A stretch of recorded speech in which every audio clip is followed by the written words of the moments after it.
Hey everybody, it's the RambleCast. It's June 2nd.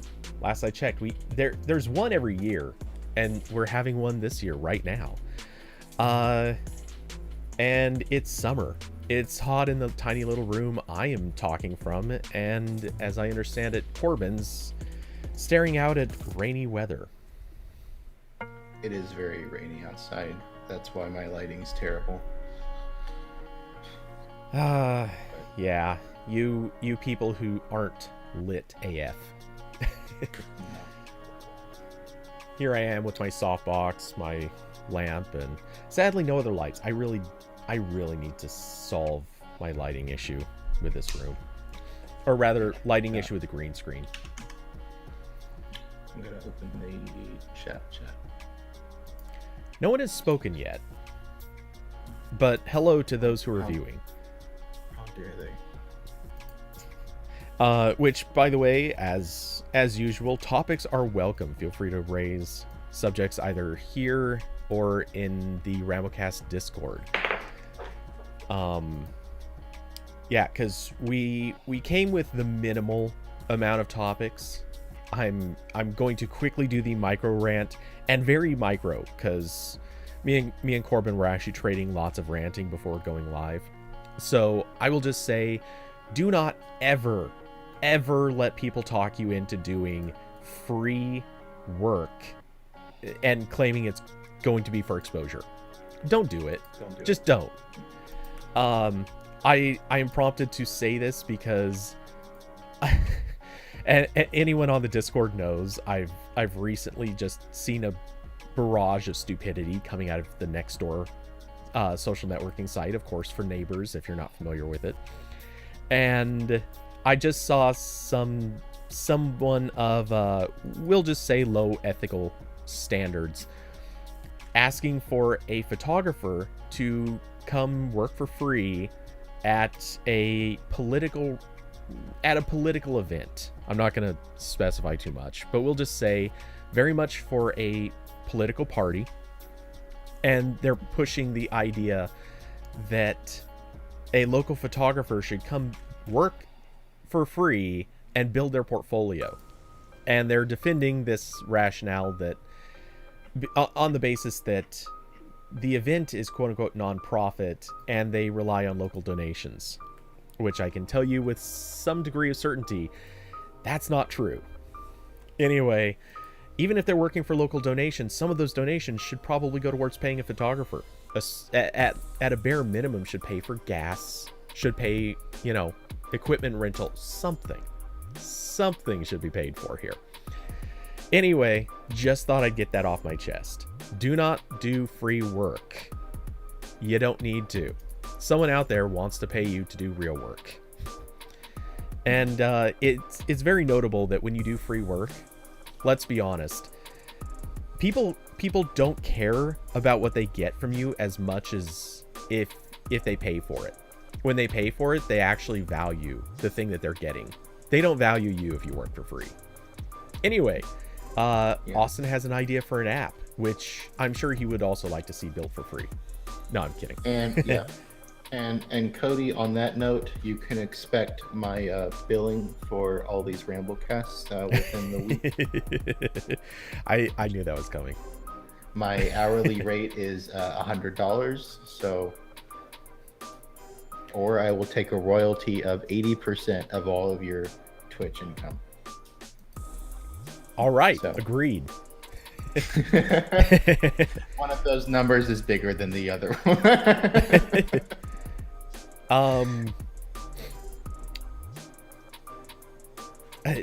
Damn it, I have a joke brewing. It's not formulating fast enough, so we're not going to have it. But I did I tell you about the how I was going to get my Twitch account back? No.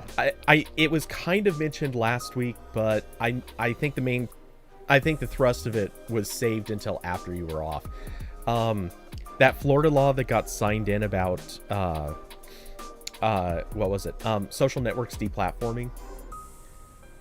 Yes, the one that was carved out with an exception for Disney because they have Disney World. God, Yes, that's so insane. Yeah, so what I figured I would do is run for comptroller of District 3 in Florida so that I can sue Twitch to force them to reopen my account. Because I have been deplatformed. That's a sound strategy. I think so. Mm-hmm. That seems perfect for me because, my God, your camera lost focus on you big time. It just totally forgot what to focus. There it goes. You wearing a black shirt evidently is really throwing it off. That's funny. It's so freaked out, right? And the sun just peeked out behind the clouds a little bit too, so poor webcam's having a day. Which webcam is this? It's the Logitech one that everyone on Earth owns. Exactly. There's only like 3 webcams, Cody, and 2 of them are made by Logitech. Yeah, but you have the third. That's true. I have the Razer one that has the light in it. Yeah, see, that's why you asked. I think that makes sense. But that is funny. Oh, that one's like partially broken. I don't know. I liked it more, but also it had worse quality than the Logitech one, and this one's already kind of iffy. Shocking, I tell you. Let's see really quickly. Where the hell? Sometimes OBS, you piss me the hell off. What happens if I do this? Do I get... there we go. Okay. Just trying to make OBS point to the right extra window so when I open topics, it works. Shocking. Did you see OBS did a big update? Yep. I downloaded it this morning, and I am super excited actually for this update for one reason that I don't know is actually going to be worthwhile at all. And I'm fairly excited for like 3 or 4 other reasons. But the big reason, they re-enabled Python scripting. Now, I don't know if this is going to be useful at all, but I kind of want to mess with that. I actually have a very specific thing in mind that I really want to see if I can get working, because it would be so much better than the other solution to do it. And I'll talk about that in a second, but go ahead and say what you were going to say.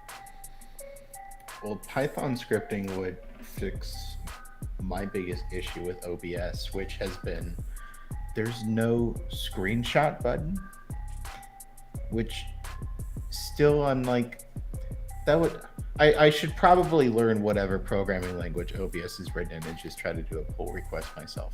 But like I feel like it can't take that many lines of code to take a screenshot of whatever OBS is looking at.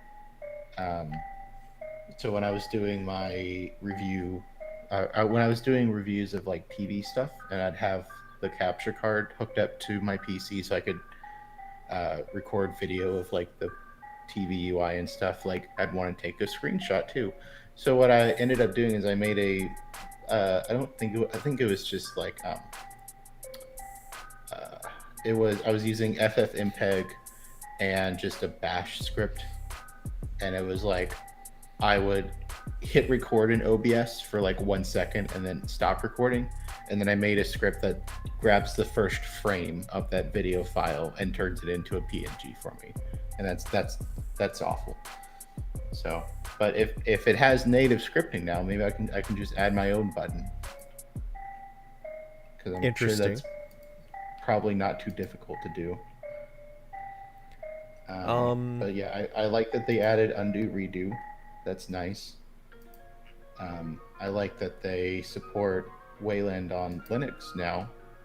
So when Linux desktops start to really switch to that in about 18 years, OBS will work great. I'm looking now to see. I thought there was I guess there isn't. I thought there was actually in OBS's menu. I thought there was a take screenshot button. Is there not? Not not that I am aware of. Maybe they guess added not. at some point, or if it's like it might maybe I can't imagine it would, but it might be one of those weird things where it's only on Windows or something. Could be. But I think I've also tried to look for it on Windows. I think I don't know, but like that's I kind of weird they don't have that by now. Anyway, I will quickly answer because this will take away any notion you have of learning how to do this yourself. OBS is written in C, C++, and Qt. Oh, I can't. Which, notably, Qt is technically pronounced cute. I kid you not. I had one of the Qt developers give me a very long lecture about this once when I was, or not. Oh yeah, we'll call it a lecture.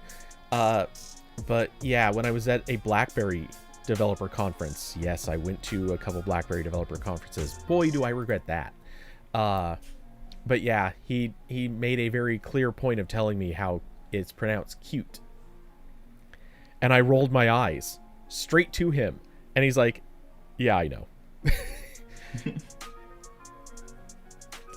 It's kind of like every time people tell us that the Android Police name sucks. It's like everyone at Android Police agrees. We all hate the name, but yeah, we agree. That'd be like one of the funny issues a lot of people have is trying to explain what they do to like their family or friends. Oh God, yes. Imagine that guy. He's just like, I work at Cute, and everyone's like, wait, what? Yeah, but I don't think Qt is a company. Yeah, no, it's made by someone. It has this weird organizational structure.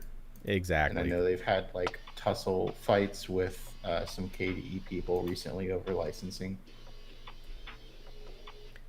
Putting Cute in Wikipedia product. Do you mean Quick Trip? Yeah, that's that's not what I got. I got their disambiguation page. But the Cute. Oh no, it is called the Cute Company. I see that. That's disastrous. My God. Oh no, the original name was Troll Tech. That might be worse. That honestly kind of explains a lot. You could maybe get away with Troll Tech as a company name if you had like a really cool like Nordic logo or something. But I bet they didn't. I bet it was crap, just like most. You're just saying Nordic because you already saw that it's based in, or their R&D team is in Oslo, Norway. Yeah. You could come up with some fun stuff there. But yeah, they have large engineering teams in Berlin, Germany, and Oulu, Finland. I think that's pronounced Oulu. Nokia owned them for a hot second.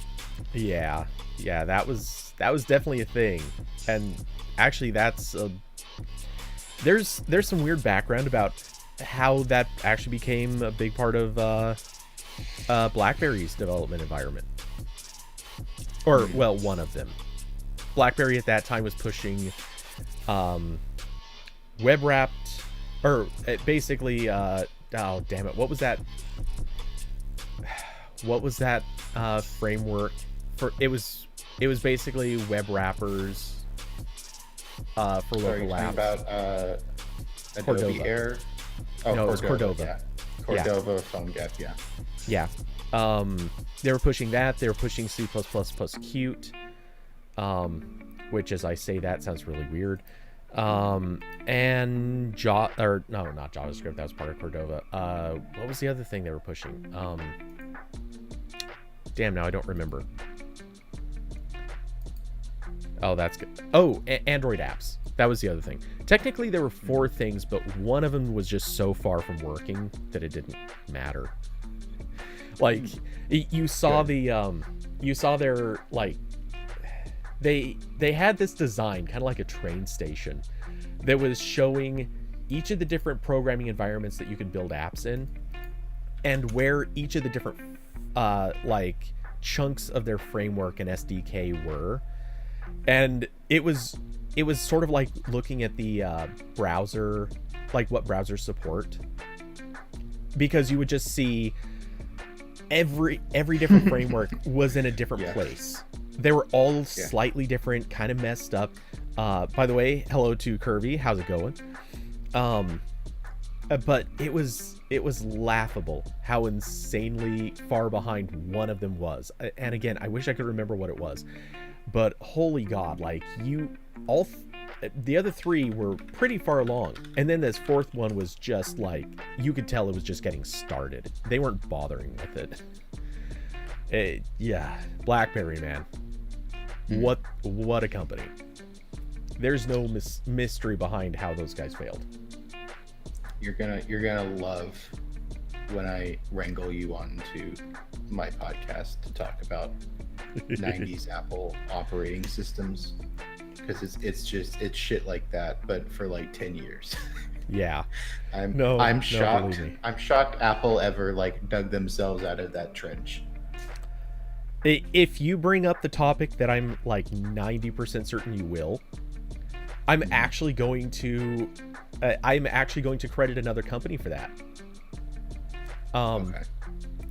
Well, partially, not entirely, but partially. Because another company actually kind of deserves not credit for saving them or anything, but we'll say guiding the way. Anyway, Curvy, yeah, exactly. Well, next, that's not what I'm talking about, but yeah, next was the saving grace for Apple in so many ways. Also kind of its doomsday to some extent, but that's also a separate topic. Anyway, yeah. And by the way, that is a plug for Corbin's upcoming podcast. Yes, I'm making a podcast again, and it's mine. And it's just we're just talking shit about old tech stuff. Is that I made is that the theme of the whole show, or is that just the one I'm gonna it's called Tech Tales. That's the final name, and it's just basically it's things that like I'm interested in reading about, and then I will regurgitate it and have someone with me, like I'm explaining it to them. So I've got two drafted on Apple, 2 episodes. I'm working on one for the Xperia Play that's like half done. There's a couple other things I want to do. There's more old Apple stuff that I'd like to research more into, but I don't want to make it like all Apple. That's kind of boring, and I think Apple's history has been said over and over again. That's kind of ground that's already been walked on many times by other people. And for what it's worth, actually, most of my knowledge of old Apple actually comes from another podcast that is a bunch of Apple fanboys talking Apple stuff. Yeah. So this is actually my first time hearing the title, though. And for anyone watching, for anyone watching the stream, you're about to see the clear reference I'm going to make. But I'm just going to say, if your theme song does not involve it's not the DuckTales someone already song, made a DuckTales joke. Yeah.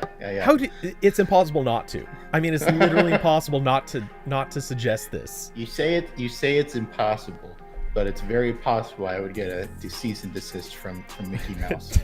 Cease and desist. Oh my God. Cease and desist, but I like to cease to desist more. It did sound like I said deceased. Oh no, you definitely said deceased. But that's awesome. Anyway, I'm not saying that it should be the same theme song. I'm just saying very, very, very similar, to the point that Disney would clearly recognize it and complain, but that you would still be in the legal clear. Yeah.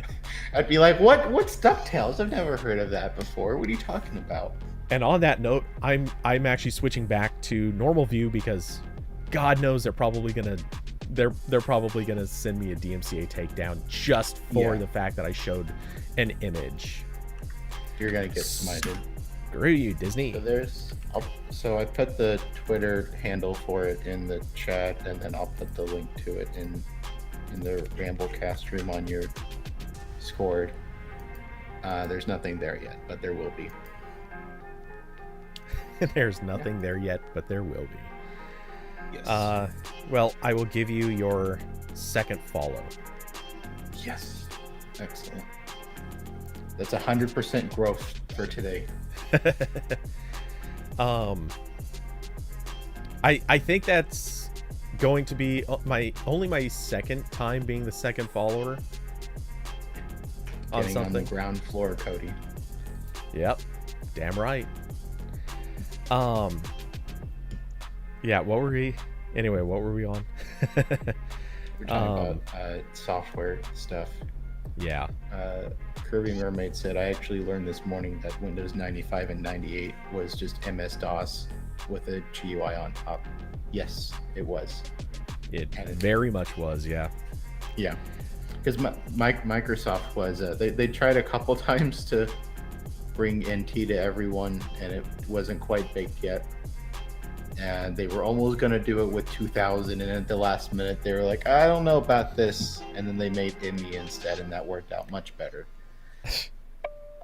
So it's actually very much worth saying it was 95, 98, and ME. ME was built on the same thing, but they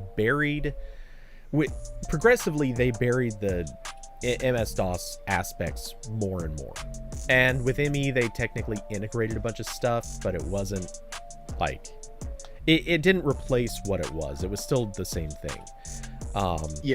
Yeah, like it was, I think it was like called real mode that they turned off, where you can boot into MS-DOS instead of like straight to Windows. Yep, that's right. Yeah, but then you could just turn it off because there was like one switch somewhere. But Kirby Mermaid was the third follower. Excellent. 200% growth.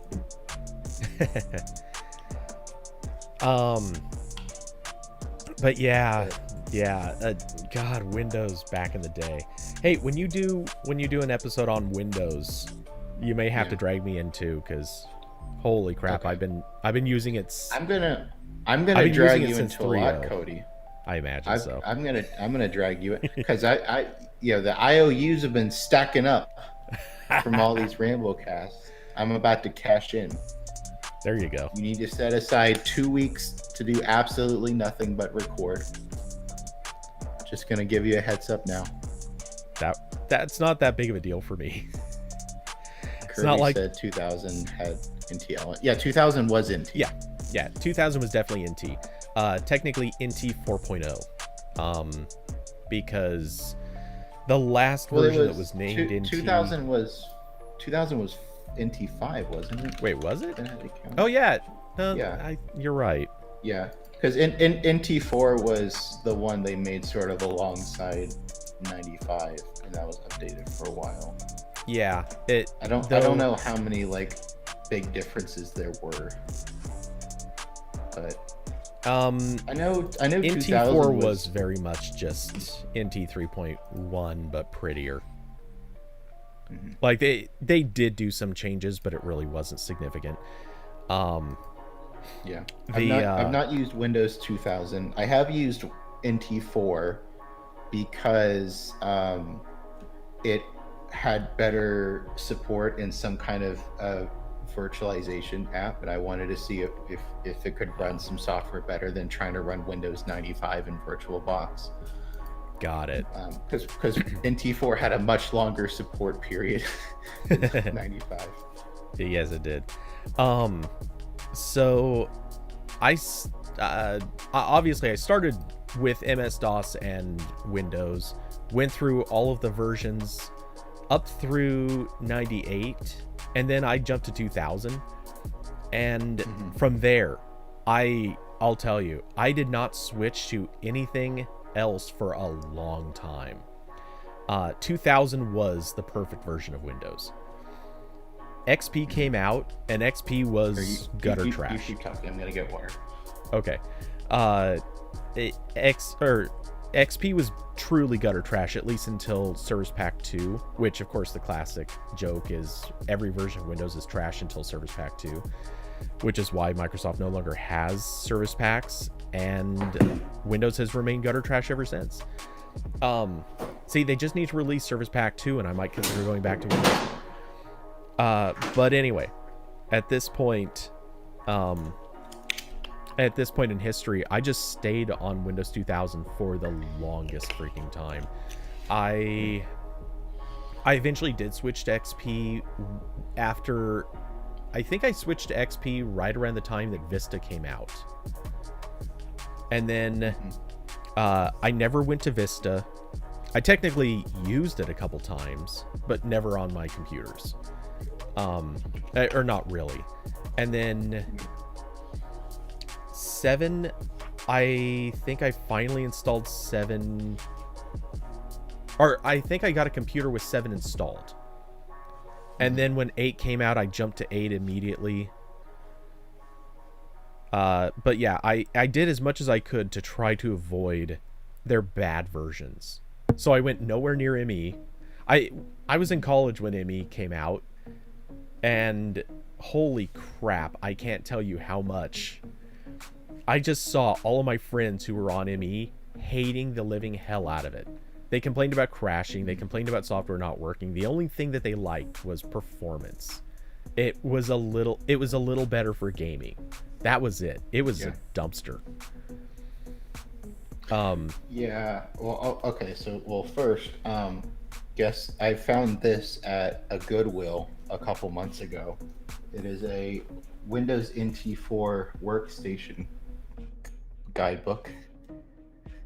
So, yeah, and it's in like really good shape too for being so old, and it's got screenshots and everything. It's a lot of fun.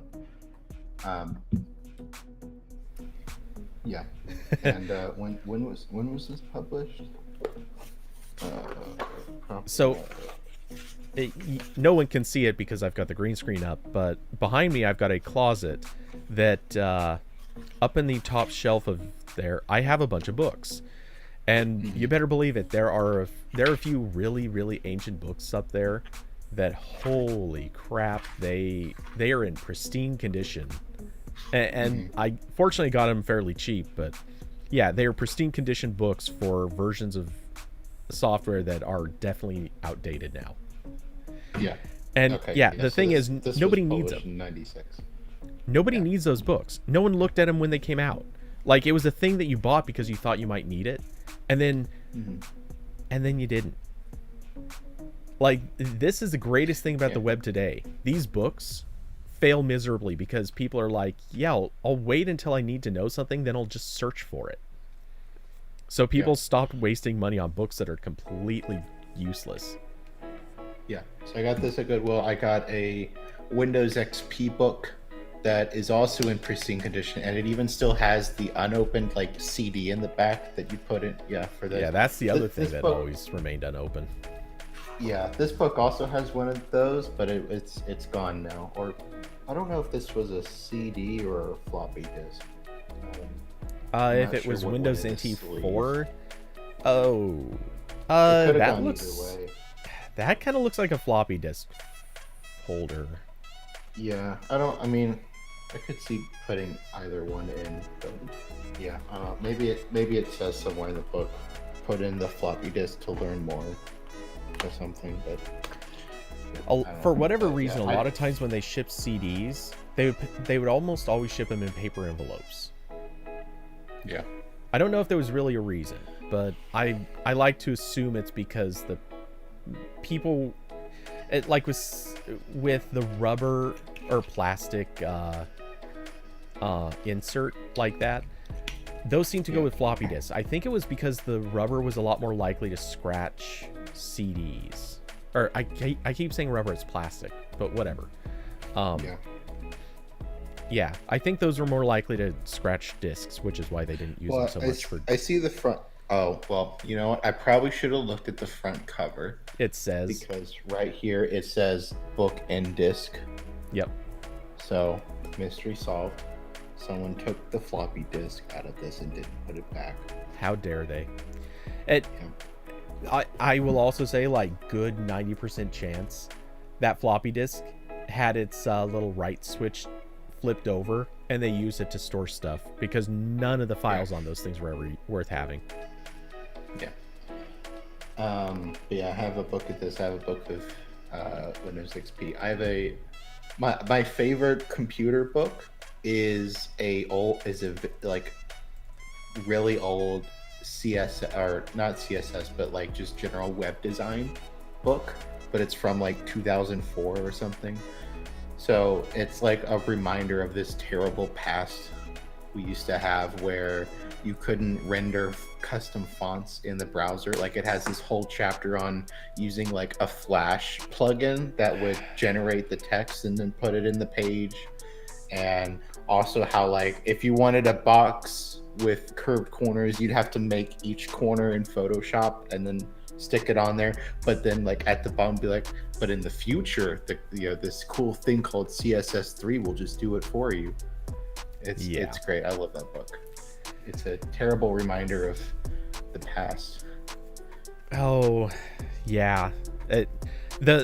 I certainly remember those days.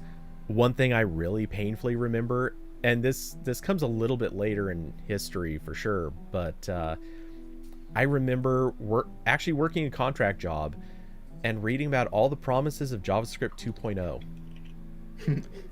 Oh, if only that had ever actually come out. The version they were talking about. I think something called 2.0 later came out, but yeah. At the time, they were promising like C++ like primitives. And it's like, oh my god, yes. How about classes? Actual, like, real classes. Yay! Oh, those were the days. Those were the fanciful fantasy days when programming it for the web was going to stop sucking. But it's fine now, because you can just write in whatever language you want and compile it to WebAssembly. We solved that problem. And that works on how many browsers? It doesn't matter. It works on the one that matters. All of them. Yeah. Well, I was about to say, like, all of them are technically that one at this point, except Firefox and Safari. I believe Firefox supports most, if not all, of WebAssembly. I don't know where Safari's at, because I don't care. And I haven't learned a real programming language, so I haven't had a chance to try WebAssembly yet. I probably should goof around with WebAssembly just for the hell of it. It's very neat. Yeah, that would be right up my alley. Very possibly. Yeah. Maybe. We'll see. I've seen some. Well, technically, one of my projects uses WebAssembly, I think. In PhotoStack, I use a library called Pika to resize images with, like, good scaling, and not just, whatever the browsers have built in. I think it uses WebAssembly. So I might already be using it, just I didn't write it. But yeah, I've seen some people do crazy stuff with it. And of course, that's how we'll eventually get, like, video editors on the web in the far future. Yeah, in the very, very far future. I mean, I'm sure it'll happen someday, maybe. You know what I did? Okay, so you know what I did see is I can't remember what it's called, but it like made my brain hurt for a second when I was reading it. Yes, okay. So I'll put the link to it. I don't remember if I brought this up with you or not. But so someone there's a new okay, I'll just read the page. So it's this new thing called web containers. And it says web containers allows you to create full stack Node.js environments that boot in milliseconds in the browser. So, and this uses WebAssembly.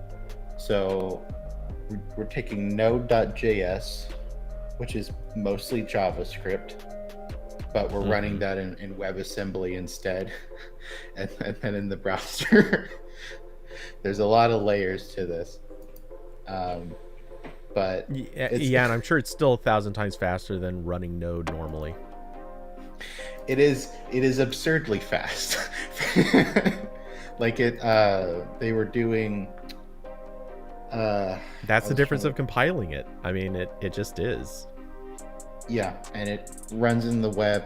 One of the things they showed off was they have a demo that was sort of like, I think based on Visual Studio Code. I don't know if it was the full edit or not, but it was running in the browser and they were editing a page. And just because the web browser can render the page and we're already in the web browser, it's so much faster than putting the web browser in Visual Studio Code. But yeah, so that's kind of wild. But yeah, web browsers are wild. Yeah, I'll look into this because this would be a neat solution for a few things. And I've been having fun also with a web app I made called Link Cleaner. That it's just here it's linkcleaner.app, and all it is it's like a text field and you paste a link there and it takes all the tracking shit out. Yeah, because like that's easy to do on the desktop, but not really on phones, because it always wants to select the whole URL and it doesn't work well. And I got a lot of use out of it last weekend, I think, when I drove back to Georgia for 2 days and I wanted to do a little bit of work from my tablet, and I could just filter links through that, and it was really nice. And yeah, it even supports the Web Target API, where when you install it with Chrome on Android, it shows up as a share target, which is really nice. Of course, Apple doesn't support that, so that's fun, but it's cool on Android. If only everything that's cool on Android could be done on an iPhone.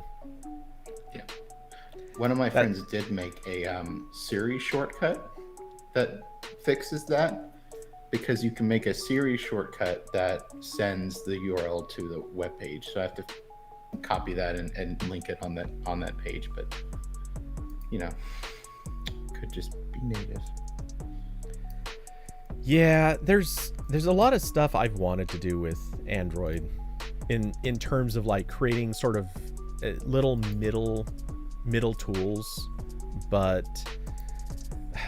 I hate to put it this way, it's such a pain in the butt to do it, and you're either not going to get much use, or at least no one's going to want to pay for it, which kind of makes it hard to. Yeah. I gotta admit, I'm in it for the money. Mm-hmm. Well, food costs money, unfortunately. Yeah, that's kind of actually that's very much the rationale. That being said, I also I recently realized one of the things that it's a project that's kind of been sitting on the back burner. I've done a little bit of work on it, but it definitely kind of stalled. But I have this one project that I want to do. It's going to start as a Mac app, but I realized, you know what? There actually is purpose for this on Android. I think I'm going to make an Android version of it too. So yeah, I'll be Androidifying an app eventually. Nice. Yeah. I still have to re-download Android Studio at some point to update PhotoStack with a new icon, because it's had a new icon for months, and web apps on the Play Store still need to be compiled in Android Studio so they can be published. I don't know why. Google already does all the compiling in the cloud. I don't know why. Like, we're just removing the last step here. Yeah. No, Yeah, I don't get what's up with Google's build process. I mean, I kind of understand it. I'm sure it's one of those things where Android Studio's doing all the work of making sure it's in the right format. It's probably making sure there's nothing missing, and their process in the cloud doesn't do some of these things, or it would blow up if it did, and it can't give you good messages. Like, I could totally understand that being the reason. But Well, what's annoying is that I don't know if Microsoft originally made this or if they took over the project, but Microsoft does have a online service called PWA Builder, and it's where you do exactly what I want Google to do, where you put in the web address and it pulls all the resources and icons and everything from your web app, and it will compile it to an Android app. It'll compile it to a Windows Store or Microsoft Store app, which is how I made it for Windows, because I don't want to download Visual Studio, I'm sorry, and do all that just for the Microsoft Store. And it's really good at that, but there's no account system, so I can't save any of the things that it can't grab from the online store. Like, you still have to put in like your app signature, your signature, some other Android specific stuff.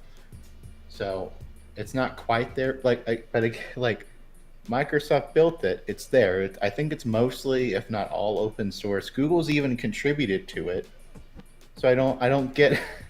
Can you not just take that and put it over here, please? yeah, It's a little crazy. Especially, you'd think they'd have this figured out because of how big the Play Store is with Chromebooks.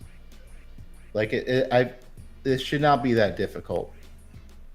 Like the Play Stores are, and like except you can. They're doing this already, because when you have I know I wrote about this a while ago, where for certain apps on the Play Store, if you download them from a Chromebook, it will essentially just bookmark the website instead of actually install. Like, I think if you try to download Twitter on a Chromebook, it'll just send you to the website, because it's mostly the same and it's web native.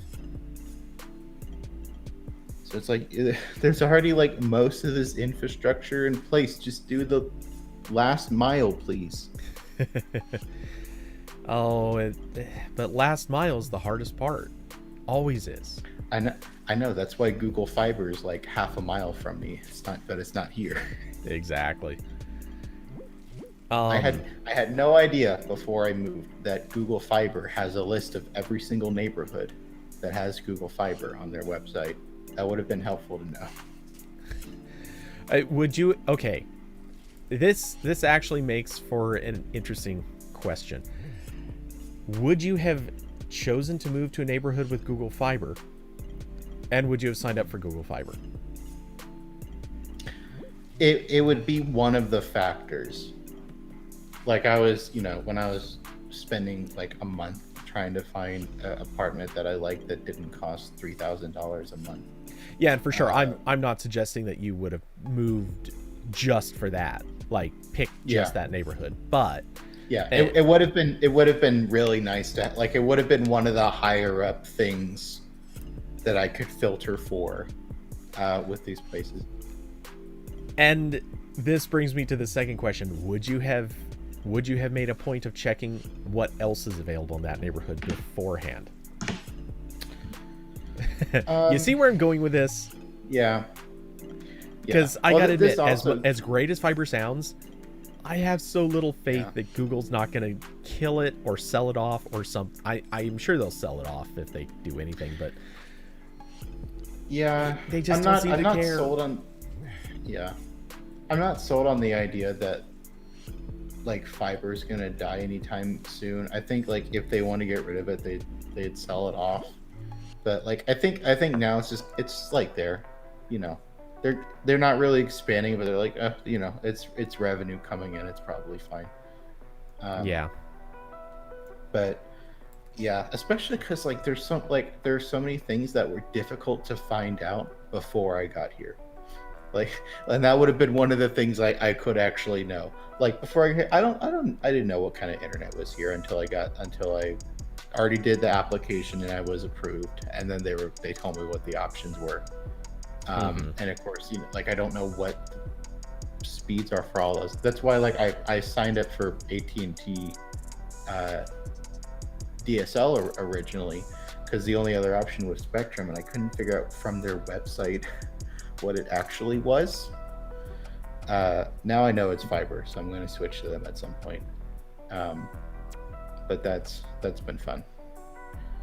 It's kind of like filing taxes. Like you don't really know how much it will be until you get to the end, and then it's a lot. Yeah, that's honestly, that is 100% the reason why I don't do taxes on paper anymore, because it's entirely too easy to go through the entire process, come out to the end and realize, oh, hey, maybe I should find more write-offs this year. And then you got to redo all the math. Yeah. Like, hey, that thing that you just start looking around the room, you're like, what might count as a write-off? Okay, so this is I'm going to talk about something that is entirely legal. I want to make that clear. I do not cheat on my taxes. Anyway, you're like, Cody Toombs doesn't cheat on his taxes. On the other hand, Cody Toombs Incorporated, based in Cyprus. Oh wow, we're going to the country of Cyprus now. I see how that is. That's where like half the tax havens are, Cody. It's that in Ireland. Yeah, lately. Man, I miss when it was like the Cayman Islands and stuff like that. Like when it was islands, It was just so cool. Now it's all exotic. I mean, like your money's just chilling on a nice beach somewhere. Yeah, exactly. And nothing against Ireland. Cheers to Ireland. Love those guys. But I'm just saying. What a lame island. That's at the bottom of the island tier list. Oh, I can come up with way worse. Easter Island. Come on. Lame. Just a bunch of heads. What, you got some heads? Like, come on. And hiking and biking, of course. Does that make any sense to you? I think. Daniel Bader of Android Central, he posted to Twitter a screenshot that shows that if you search Google Maps for Easter Island, it in the description it actually lists hiking and biking as notable things on Easter Island. Let's see if I can actually find this in the website. Oh yeah, I did see that tweet. I follow him. Yeah, that was. One of these days I will set it up so I can actually capture devices. Oh, sorry, hiking wasn't one of them, but it's close. Okay, so screen captured, zoomed in. Remote island with some 900 massive stone monuments with giant human heads, plus beaches and biking. I love that. Like, why? That being said, so anyway, kind of want to visit cheating now. on taxes. Oh yeah. So one of the neat things that you can do with your taxes is called deferred deductions. Basically, you can take something that you would have taken or you can take certain business expenses and just save them for a future year. It's a thing that, sometimes you do. If, let's say, for example, you don't really need the write-offs in a particular year, but you happen to, let's say, buy a laptop. Then you just save it for the following year and then write it off. I do this from time to time, especially on really off years where I didn't make enough, and it's like, yeah, you know what? We'll just save it for the next year.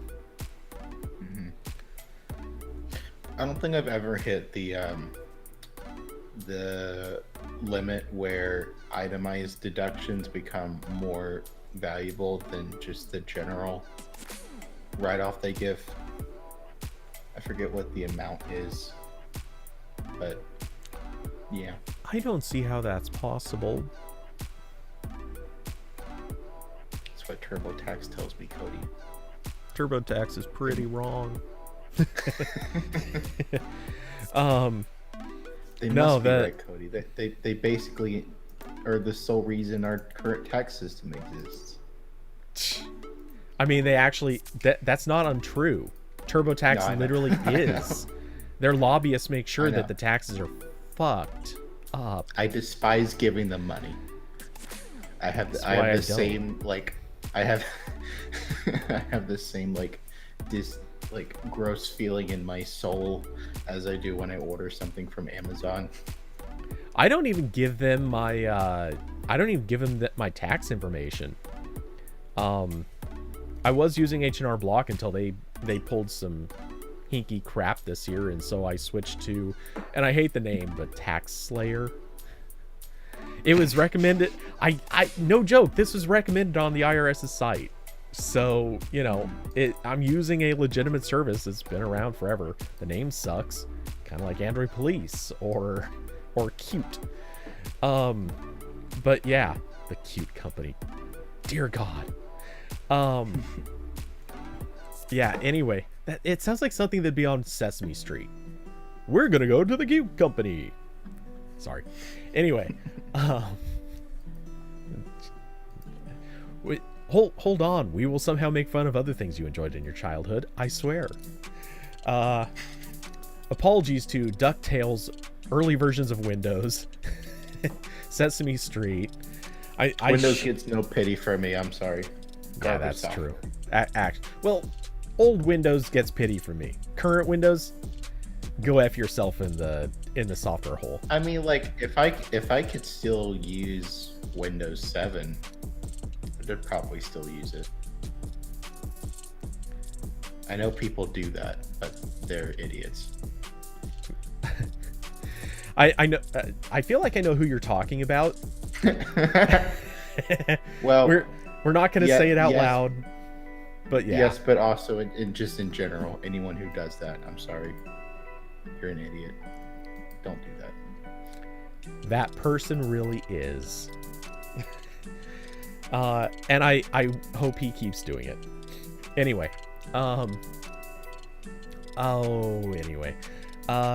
Beast Item got a free dessert box from Samsung. That is awesome, I think. Probably. Is it good dessert? I mean, that to me is the real question. I saw other people post that because of the Galaxy Flip promotion, or not Flip, Fold. I think it was only the Fold. I don't know. I've come really close to buying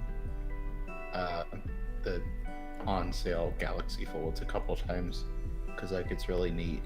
But also, but eventually I hit that realization, like, I don't need to spend almost $2,000 on a phone. That's kind of crazy. I'm not gonna do that. Yeah, there's no chance I'm gonna spend. And like that I know, much like yet. This would be every other time I buy like a weird phone. I use it for like 2 weeks and then just go back to the normal phone. Yeah, that makes sense. So. Because like the big one for me would be I'm not like careless with electronics, but I do like that I can have a screen protector on this phone, and also it's in a case, and it's also waterproof, and I can't do any of those things with a foldable phone right now. I mean, you could buy cases for them. There's just, you know, not much to protect if you drop it when it's open. You're kind of just screwed there. Yeah, I am a big believer that folding phones are going to, at least for a time, become the major thing. I'm not going to say everyone's going to have one. I think that'd be ridiculous, but I really think we're going to get there. The only thing is, I feel like it's sort of like VR in the sense of the technology needs to mature a little bit more before it's worth the investment. Like, it's super cool now. It'll still be super cool in a couple years when they get it right. Yeah, and I really want the phone that turns into a tablet form factor to be good. But right now I have a good phone, I have a good tablet, so I don't really need it right now. And also the Galaxy Fold 2 is $2,000.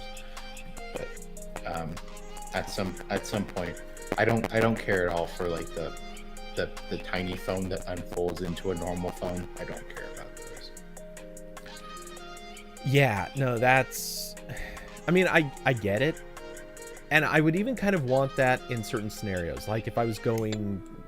I bring this up all the time as like my go-to, though I haven't gone snowboarding in forever. But if you're going to go snowboarding or skiing, like that's super awesome. You want the tiny phone that you could theoretically hide in a spot, and it's not going to be huge and theoretically not easily broken due to size. Though, of course, folding phones are still going to be more fragile. They're obviously not going to handle well from like a falling down or the shock of crushing. But yeah, you know, if it's easier to sort of hide away in a spot that's not going to get destroyed easily, I don't know where that really is on the body when you're snowboarding, but hey, it's nice to pretend.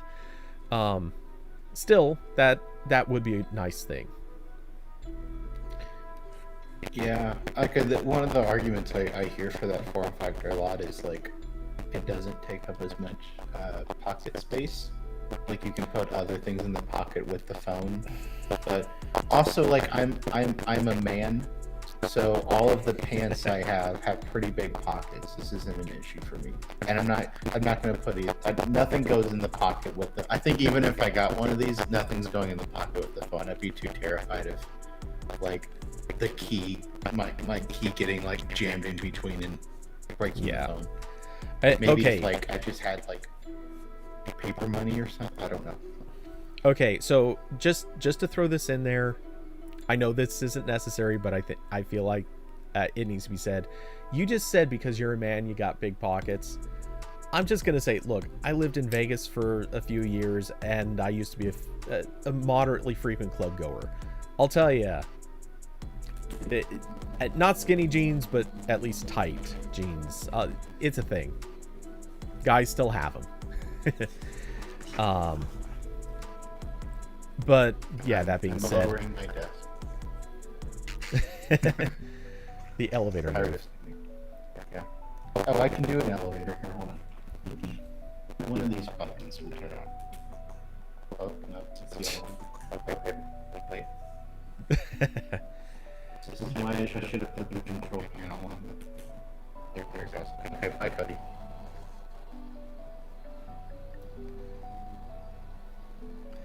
You know, it's always kind of funny to me, and this only affects me. No one else is aware of this, but Jitsi actually does this weird thing where when OBS is, I bet he just unplugged himself. Oh, nope.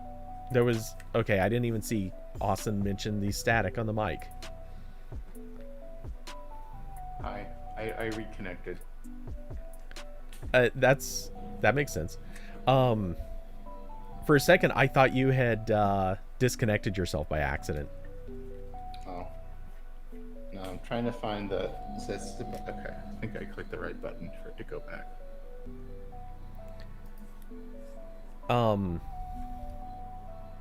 Let's see. Where was... Oh. Okay. I misread Austin's earlier comment about David gave it a 3 out of 10. For some reason, I read that and I thought, wow, I don't remember him saying that about the Galaxy Fold. But yeah, that was about the food that they sent to Samsung's fans, buyers. I'm not sure what to use there. But anyway, Um, yeah, beside him saying you don't really have to baby the Fold. I know that's the Fold 2 he's talking about. And yeah, I know the Fold 2 doesn't require too much in the way of like hardcore protection, but that doesn't change that I know I would still have to treat it better than I treat my current phones, which don't have a scratch on them. Well, technically that's not true, but they look really, really in great shape, and that's largely because I put cases on them. Otherwise, yeah, these phones get dropped all the time. I don't necessarily treat them the greatest, but again, it's the cases that take all the abuse, and I don't treat them so badly that it's something that would damage through a case.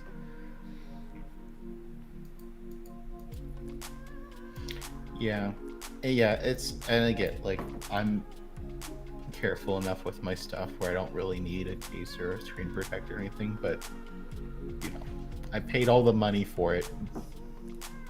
I'm gonna still put the screen protector on it. Yeah. But yeah, one of these days I definitely want to start switching into maybe not switching, but I definitely like to get a folding phone. That being said, I already know I'm not going to be doing it this year, so between cost of a folding phone and the inevitable cost of the Pixel 6 Pro, yeah, I'm already going to be spending my money there. Yeah, I'm sure at some point I'll finally be broken and put one in the shopping cart and click the checkout button. I haven't got there yet. It'll happen eventually. Yeah. Maybe if I'm feeling confident enough and they have a good trade-in for my S21. I'm not in a rush. Like I said, I have a good tablet and I have a good phone, so I'm kind of covered there. Yeah. I'm not one of those weird people that are trying to do all their work from a foldable phone. Like I can't type articles on one of those, so I'm not going to be able to use it for much productivity. All six people that do that. Yeah. Well, that was the people that were supposed to buy the Surface Duo. Good point. Yeah. Austin, yes, that is another part of it. Waterproof folding phones. Once that happens, then you've got my money. Because, one, I figured a waterproof folding phone is probably also going to be about as, maybe not as durable as a regular phone, but it's got to be pretty close. And adding in the waterproofing, like at that point, cheers. Now you've got my attention. I want this phone. Until waterproof folding phones happen, if you can't give me IP68, I really have trouble with that. Also, yeah. Frankly, it's one of those things where I do still want to kind of just let the software catch up. Like normally, I'm a happy first adopter on stuff. I picked up Google Glass. I was very happy to buy in on Android Wear devices early on. However, yeah, not a chance do I think I'm missing out on the early days of folding phones, because the software just isn't there yet. I know it's not a bad situation, but I know it can be better. Yeah, like I said, well, at some point they'll break me, and I'll buy one. After everything goes through, I will have made enough from AMC stock to buy one.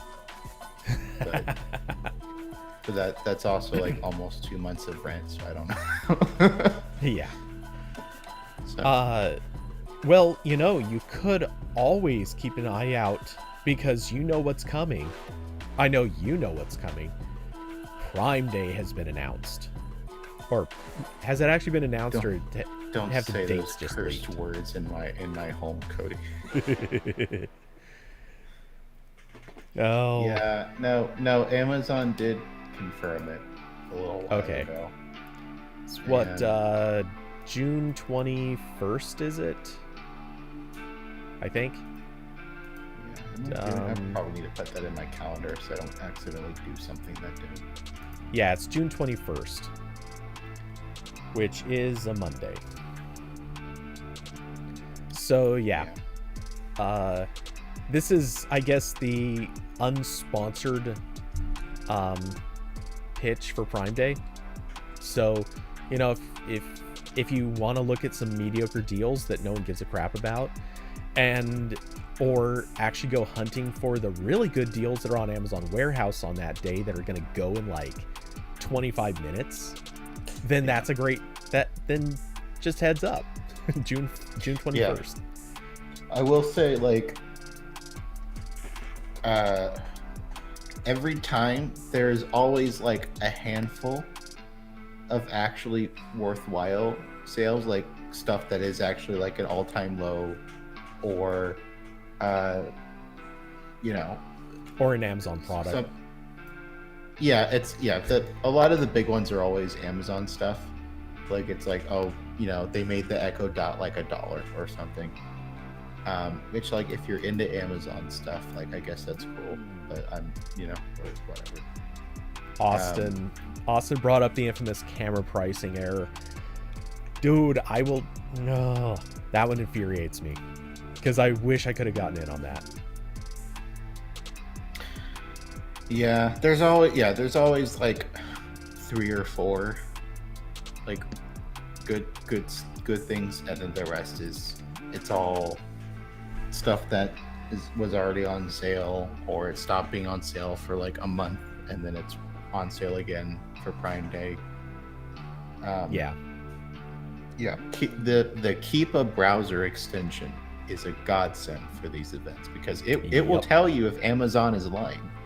You can look at the chart and it will tell you it's been $34.99 for 5 years now. You're probably good. It's not really a sale.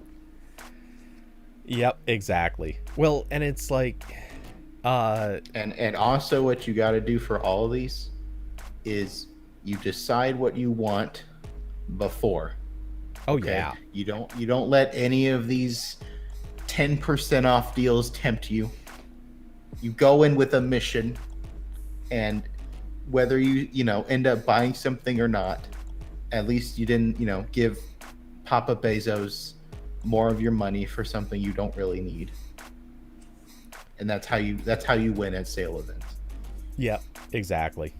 I would almost say, granted, this is if you have the free time for it, but I would almost say the best strategy is just like a week in advance of Prime Day, go on Amazon, make your shopping list. Just straight up look through, figure out what things you actually want.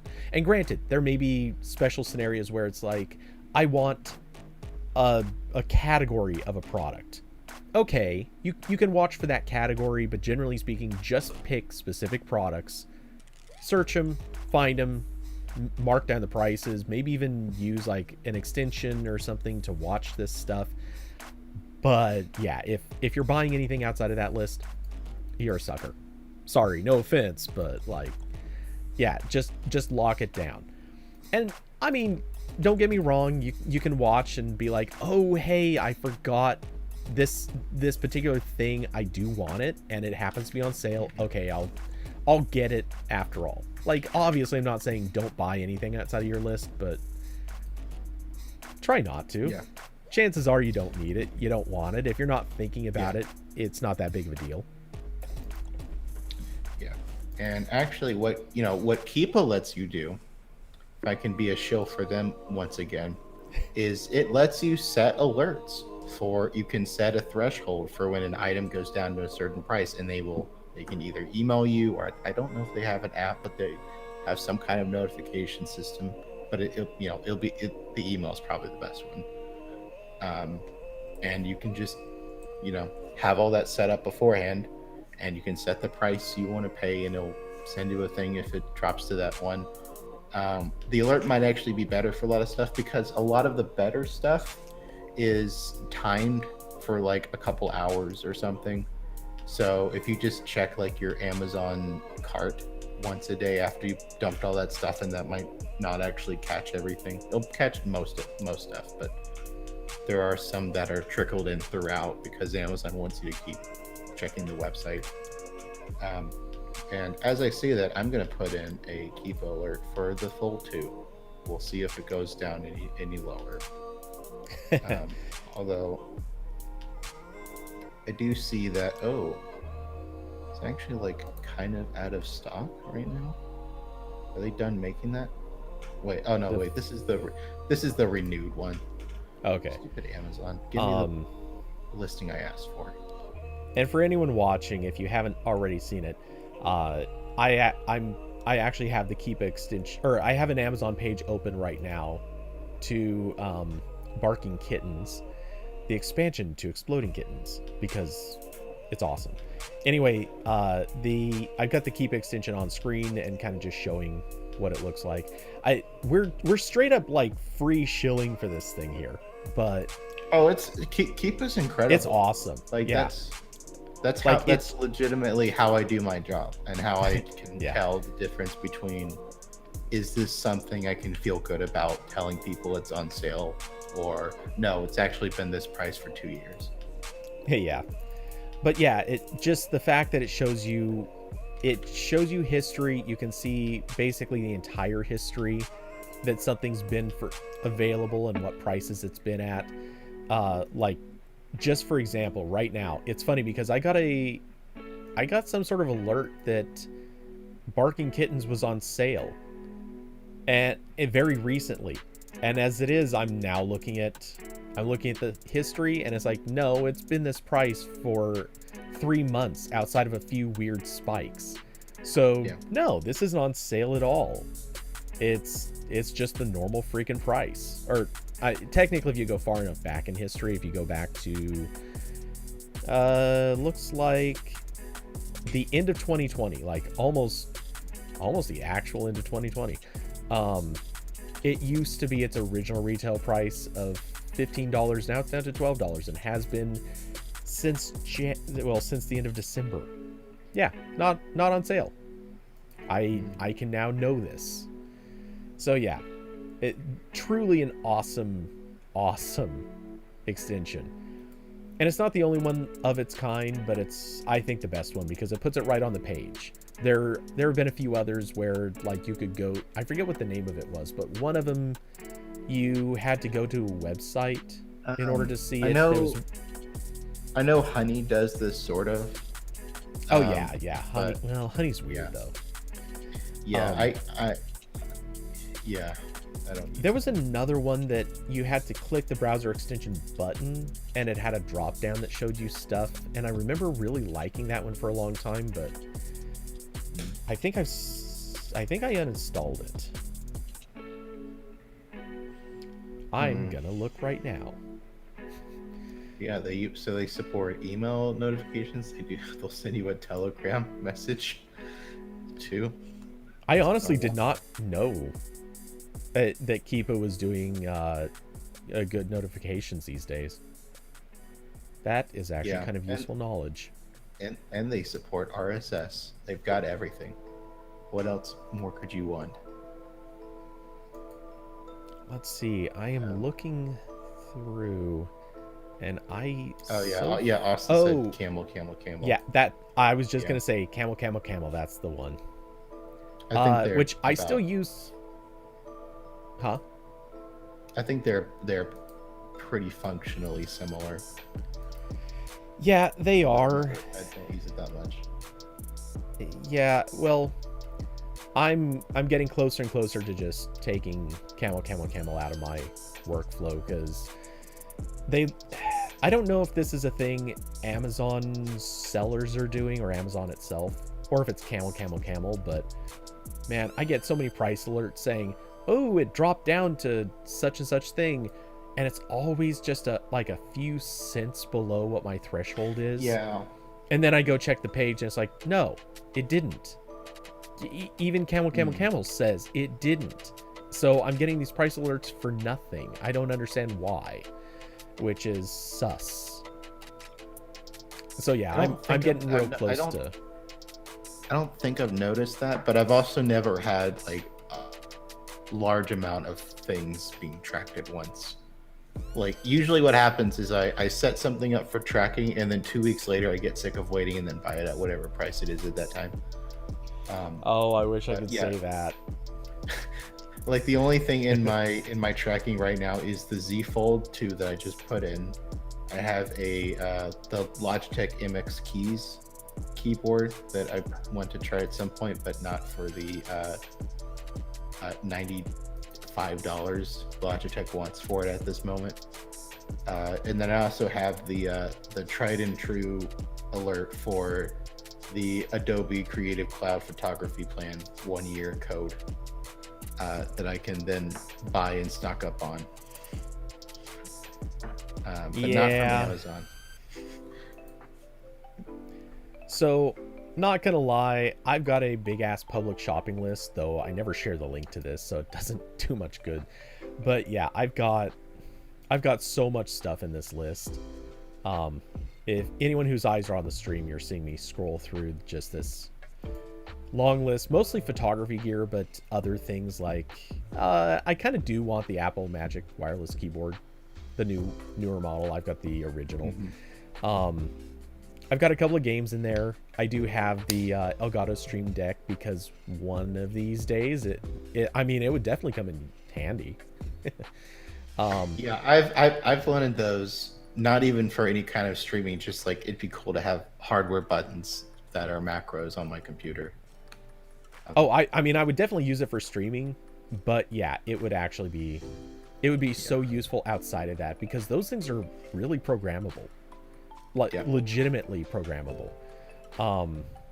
Let's see. I also have like windscreens for a microphone. I've got my number one most wanted thing is a monitor that also does external recording that is insanely powerful and awesome.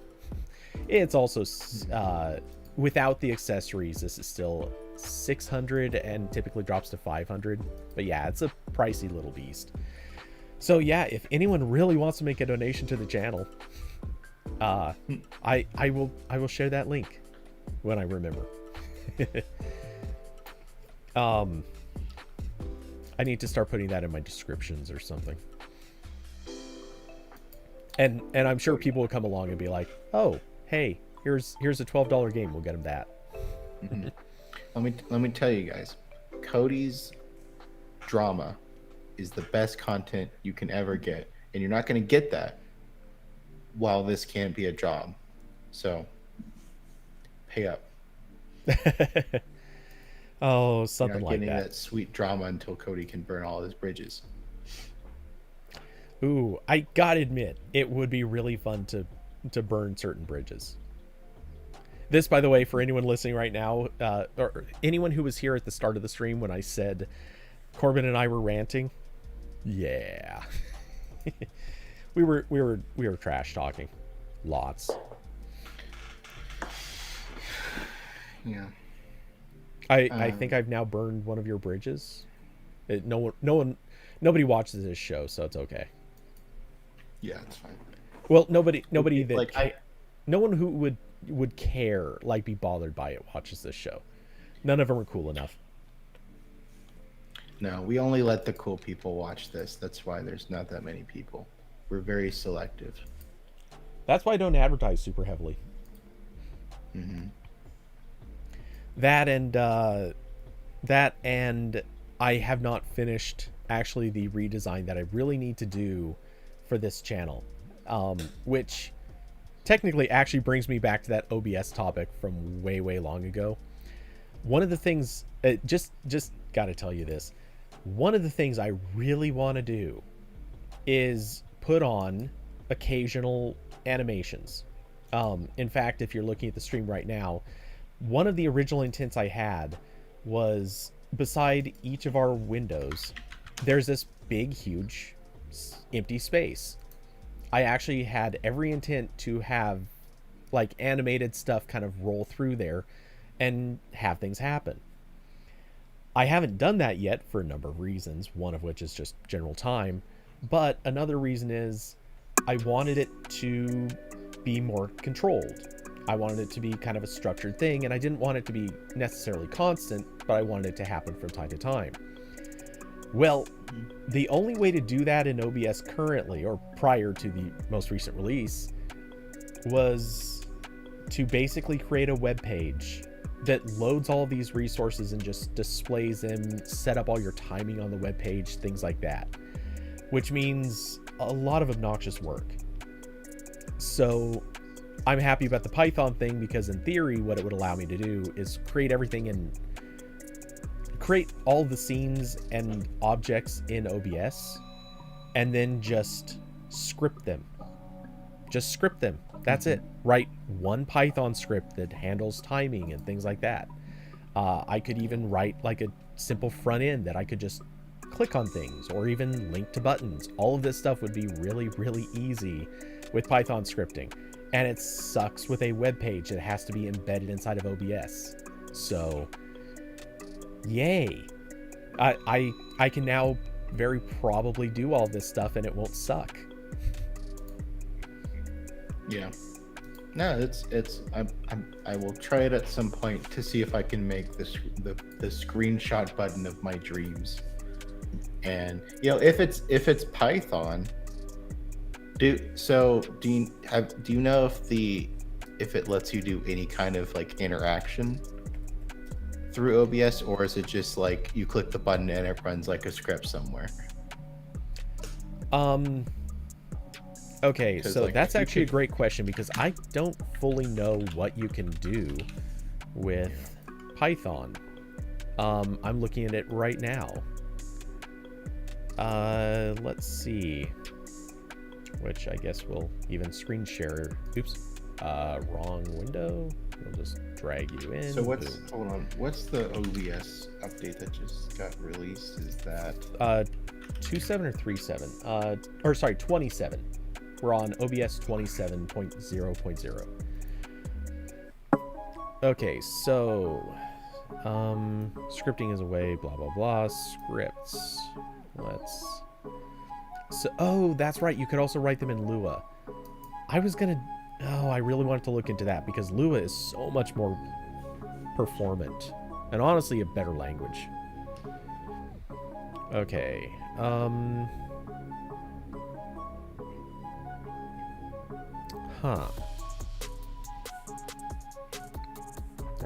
Global functions, scripts optionally provide. So we've got script load management, script path, script timers. That's definitely helpful.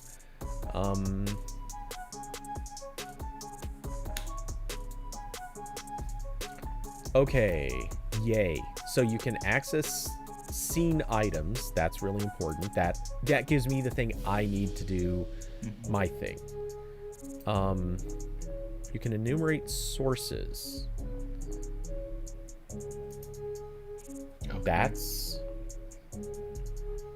wonder if that's just for turning them off or on, or do you have other abilities? That's the question. You like how this... Oh, I do see something about adding a button to a properties object. You can also do a hotkey. So, okay, yeah. I'm not sure if that's the type of button you're thinking, but it might be.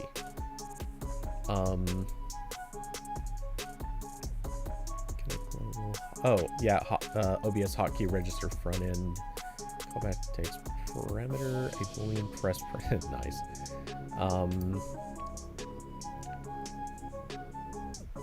Adds a button to property, to the properties object. I know what they're referring to, which is why I'm not totally sure if that's what you're gonna want, but it might be.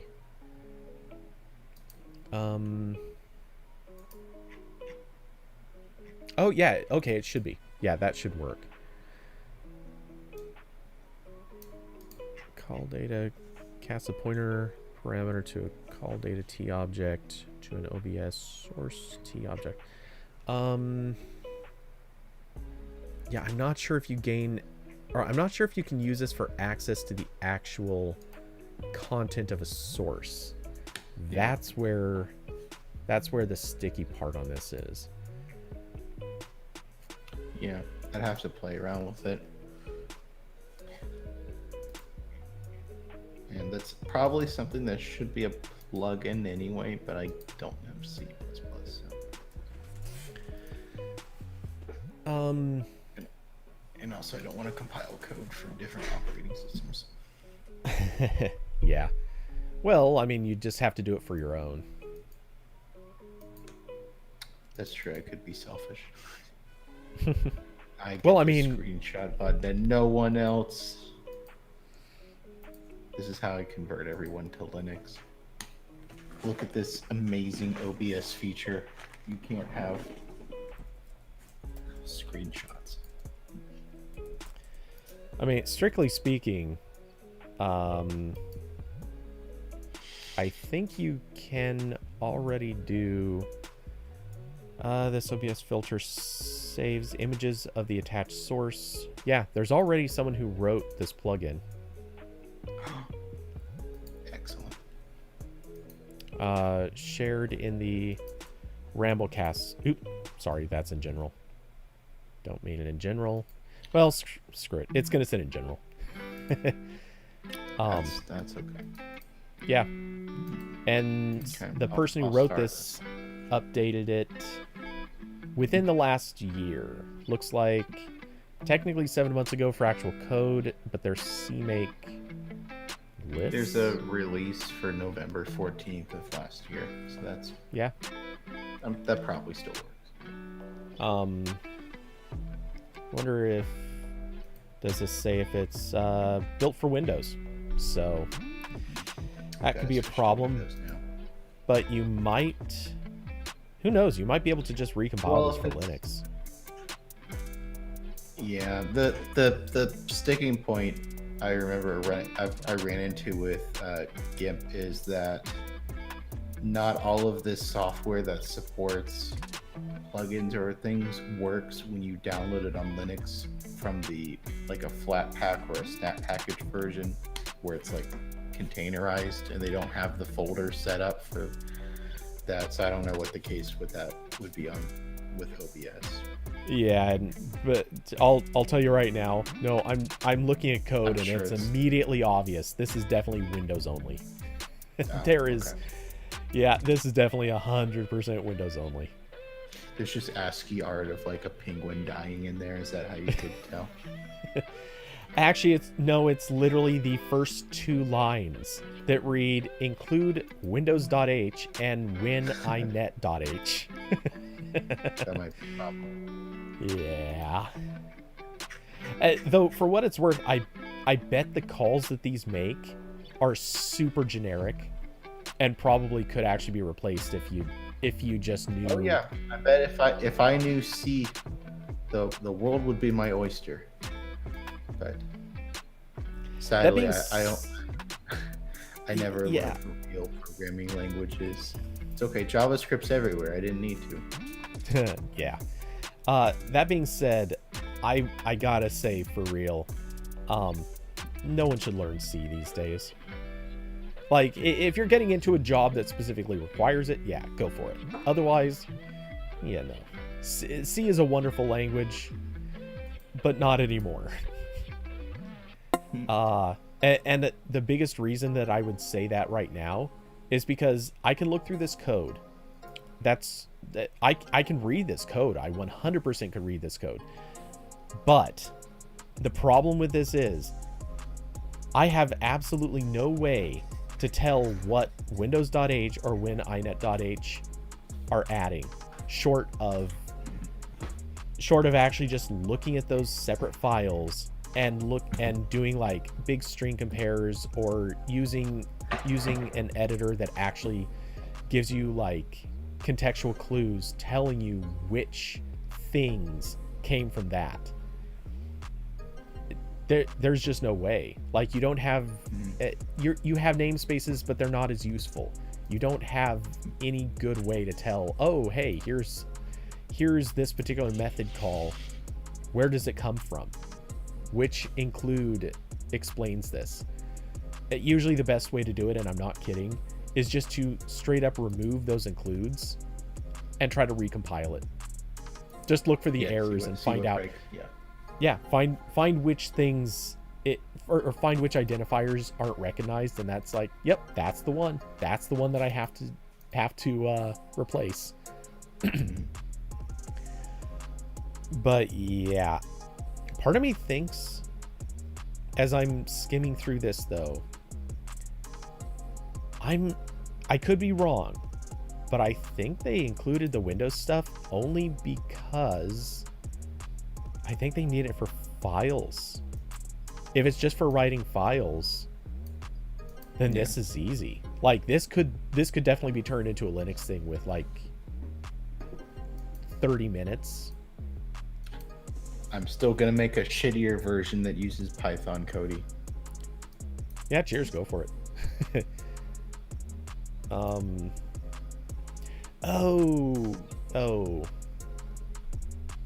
Multitasking or threading stuff may also be an issue. That's probably the other reason for Windows stuff. Oh boy, my tablet has an update, and because this is Samsung, it's going to take 30 minutes and not let me use it while it's installing. Whoops. Really wish Samsung would get off their high horse and support seamless upgrades. I don't know what the holdup is. Yeah, believe me, I agree. I don't even have any Samsung stuff running, but I completely agree. That is to me one of the worst decisions that they're currently making. And I get the argument some people make of, hey, we really don't want to give up file space or storage space to a whole second copy of the OS, but seriously, it's worth it. It's so worth it. And it's not and like it's not like real partitions anymore. It's like just files that are, most of them are duplicated. But I know it's like complicated, but come on. Yeah, I was gonna say it's definitely still real partitions. No questions asked. It is real partitions. However, the way that they handle it now, the way the partition table works is a lot more fluid, and they've created crap loads of partitions where it used to be, I think, 5 or 6. Now it's like 30 some. And some of the partitions only exist in 1 copy, some of them exist in 2 copies. Right. And yeah, like it's not like we're making like a double. disk. Yeah, we're not making a disk image clone of your phone before we try to install the update.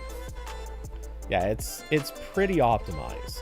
It's not perfect, but it's pretty optimized. It's definitely not using up all of that space. And like my phone has 128 gigs of storage. I'm not sweating losing like 2 gigs or 5. It's not that big of a deal. Exactly. Which for Samsung firmware, I don't know, I'm guessing, but yeah, I figured it's probably about 2 gigs for total firmware size. Yeah, I'm sure it's beefy, but again, also like there's all this space. It's fine. Yeah. I can give up 2 Windows gigs. Windows on the other hand, that might be difficult to pull. I know Windows like kind of sort of does that. It tries to make restore points before an upgrade, but those have never ever worked for me. Like I remember there was one specific instance where I needed it to work and it failed on me. And that was when I had this piece of shit Lenovo Yoga laptop I got after I had a Chromebook, and it would, on several occasions, Windows would update and then it would break or uninstall drivers for parts of the laptop. So like I'd turn on the laptop one day, no sound. It didn't know where the speaker was. Had to fix that at one point, and then at another point the touchpad broke. Not physical, but like just software messed up for it. And I tried everything. I tried, finding whatever driver it needed and installing it. It didn't work. So at one point I just gave up and I was like, okay, there's a restore point on the computer that it made before the last update. So I'm going to restore it. Nope, soft break the computer. It just completely destroyed Windows. So that is when thank goodness I have other computers I can make restore flash drives with. I made the Windows 10 restore image, popped it in, rebuilt the whole system, and then listed it on eBay. And some poor soul bought it. Like I was done. And that's when I bought the Dell XPS 13 with Linux on it. And guess, what hasn't broke? It runs great. I might not be able to run Photoshop on it, but it's good. Yeah. Lenovo, not even once. Yeah. And also, their headquarters are like 15 minutes from me. I could go yell at them. I gotta say again, this is why I use a Mac. Look, I'm not gonna say it's perfect, but dear God, you know what I haven't had happen to me in a long time? I haven't had my audio drivers vanish. I haven't had input drivers vanish. In fact, I don't remember any drivers vanishing ever. Yeah. Well, because Apple only needs to make like 5 for all their computers. I wish that were true. They definitely screwed up a few times, but yeah, it just isn't as bad. Yeah, no, I hate Windows. It's terrible. I try to use it as little as possible, and that has improved my life significantly. Wait a tick. I was just looking at where's it at? Damn it. I was just looking through some forums out of curiosity, and I just saw a message somebody saying that one of the release candidates for OBS version 26, the previous major version, added a screenshot utility. And you can hook it up to a hotkey. Are you sure it's not there? Okay. A later message said that it never worked for that person. I'll download OBS, or I'll see. I don't know if they've updated the version they have in the flat pack or whatever. Let me see. 27. Yeah, that is the newest one. Okay, so I'll install this. See what it gives me. Okay, dude, straight up. I am looking at the hotkeys section in settings right now, and there's a hotkey for something called screenshot output. So there is something. So it was screenshot like selected source. So yeah. So it was like a keyboard shortcut. They just never had a menu for it or something. I don't know, but I'm gonna try this real quick. Oops, not that. I'm like halfway through installing it. No one else cares about this besides us. I mean, what's wrong with that?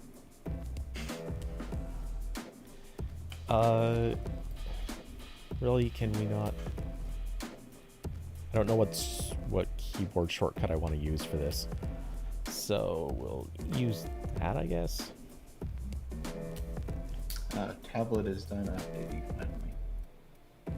Screenshot saved to screenshot. Okay, I think this is working. Checking real quick to see if the file is actually there. Boom. Where's the movies?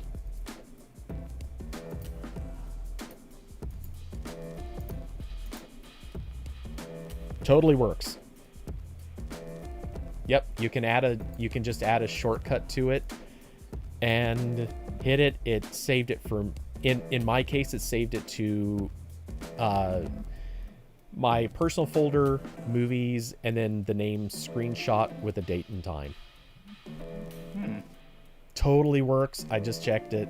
It's a 1.2 meg screenshot, and it's definitely from live. Oh, yeah, I see that in the hotkey section. And it,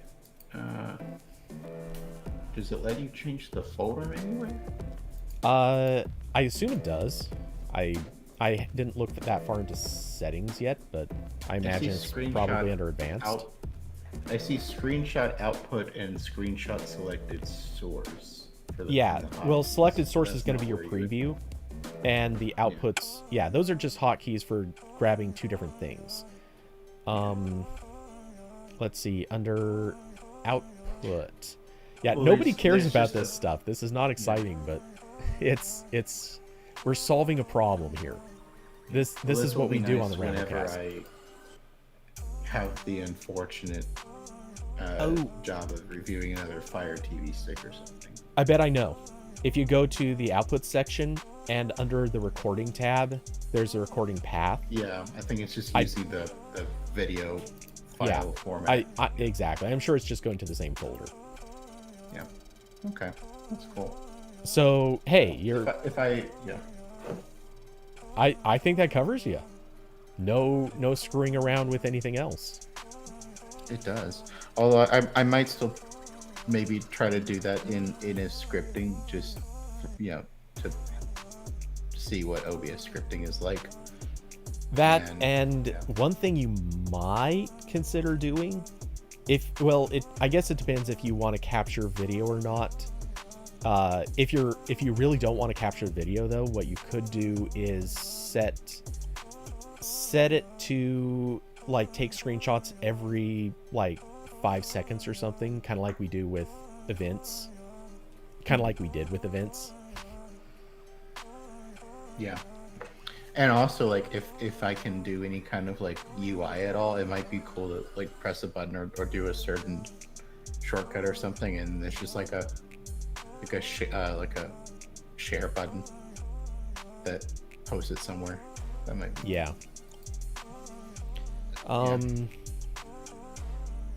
Yeah, so I'm glancing at a couple of other things, and it looks like you can also change the file name format a little bit, but just the date time stuff, not anything else.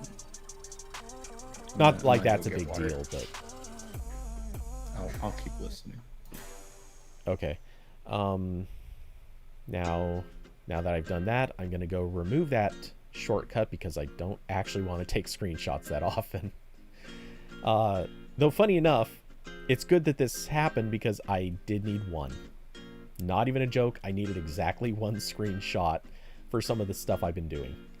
Though now that I think about it, crap, I should probably screenshot all my different scenes. But I'll do that another time. Let's see. Curvy Mermaid, you have limited gaming on it.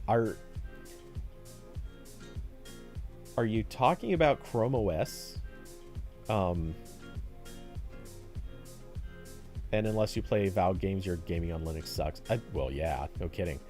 The Beast Item says you've never thought about drivers.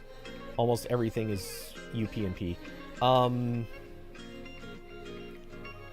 Yeah, so when it comes to drivers on Windows, yes, it's true. A lot more stuff is universal plug and play now, at least in terms of like mice and input. Well, a lot of input devices, microphones, webcams, a lot of that stuff, yes, now is universal plug and play. Video cards still aren't. I mean, they technically have their generic driver, and that handles a lot better than it used to. But oh my god, it's still a disaster. Printers are kind of in the same place. They have working generic drivers, but depending on the printer you get, you can still end up playing stupid driver dances. It's still bad. And I get why. but it's still bad. And it's not like some of these things don't happen still on a Mac. There's a printer in this house where I have to install a driver. Well, I don't technically have to, but if I want print preview capabilities, and if I want to be able to change settings for print, stupidly, this requires the HP driver to be installed, which is giant. It is a huge, like, God, it's like 300 or 400 megs for this installable, which has nothing whatsoever to do with anything. Like, it doesn't belong there. It should not exist, but it does. So yeah, I hate drivers. I can't wait for this world to be just completely over them. B-Slide, you don't think this is the average user's experience? Are you talking about your experience or my experience? Because honestly, I think neither of us necessarily have the average experience, but I think we're both just a little bit on the fringes of each. Because if you're not running into driver issues at all, chances are you're just you're probably not doing that much with it that has you encountering other hardware. Or again, you stay so close to the Samsung ecosystem, you probably have a lot of stuff that already has drivers installed, whereas the average person is mixing let's see, possibly a custom built computer or something that they got from Dell, sadly. They're pairing that with an HP printer or the Lexmark, maybe, I don't know, I'm not even sure who still makes printers. They're tacking on possibly a video card. If you're into the video card world where you need to do video card updates, forget it. You're dealing with a video driver. The list goes on, and I don't think everyone deals with all of this stuff, but I think people deal with at least one or two of these, and it is unpleasant. Whereas here I am, like, I just had to install a printer driver, and my world's pretty good. But every time I deal with Windows, let's see, your desk is a Alienware, yeah. I mean, Alienware's Dell, but and Surface Pro for mobile. Okay.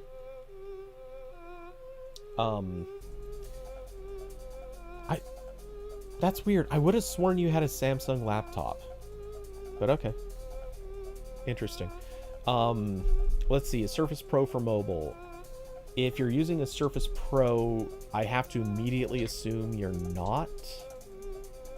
You're probably not really connecting much to it, right? I maybe I'm wrong, but just seems like a fair guess. You want to go Samsung laptop? For some of my high school, I had a Surface Pro as my only computer, and I had the dock for it. So I was taking the tablet with me to school, and then I come home and plug it into the dock and use it as a desktop. And it was the worst of everything. That computer. It was, those early Surface Pros, like they were a tablet in the same way that like a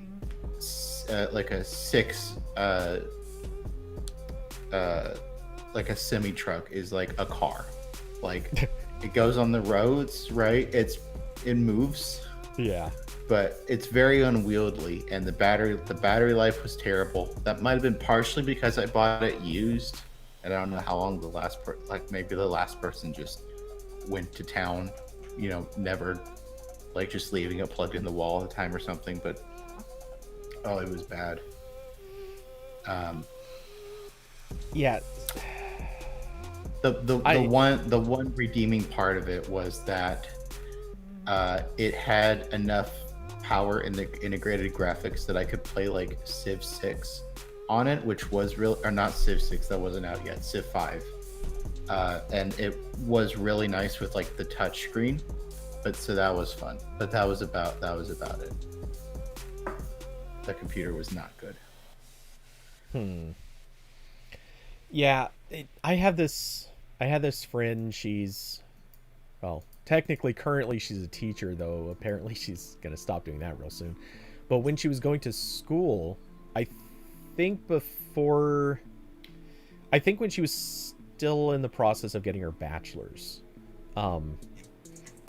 she asked me for a couple of recommendations, and she had narrowed it down and decided one of her top choices was a Surface Pro. And I tried to talk her out of it. I tried so hard to talk her out of it. She ended up getting it. Did you show her your Surface laptop in like shambles and like 7 parts strewn across the floor?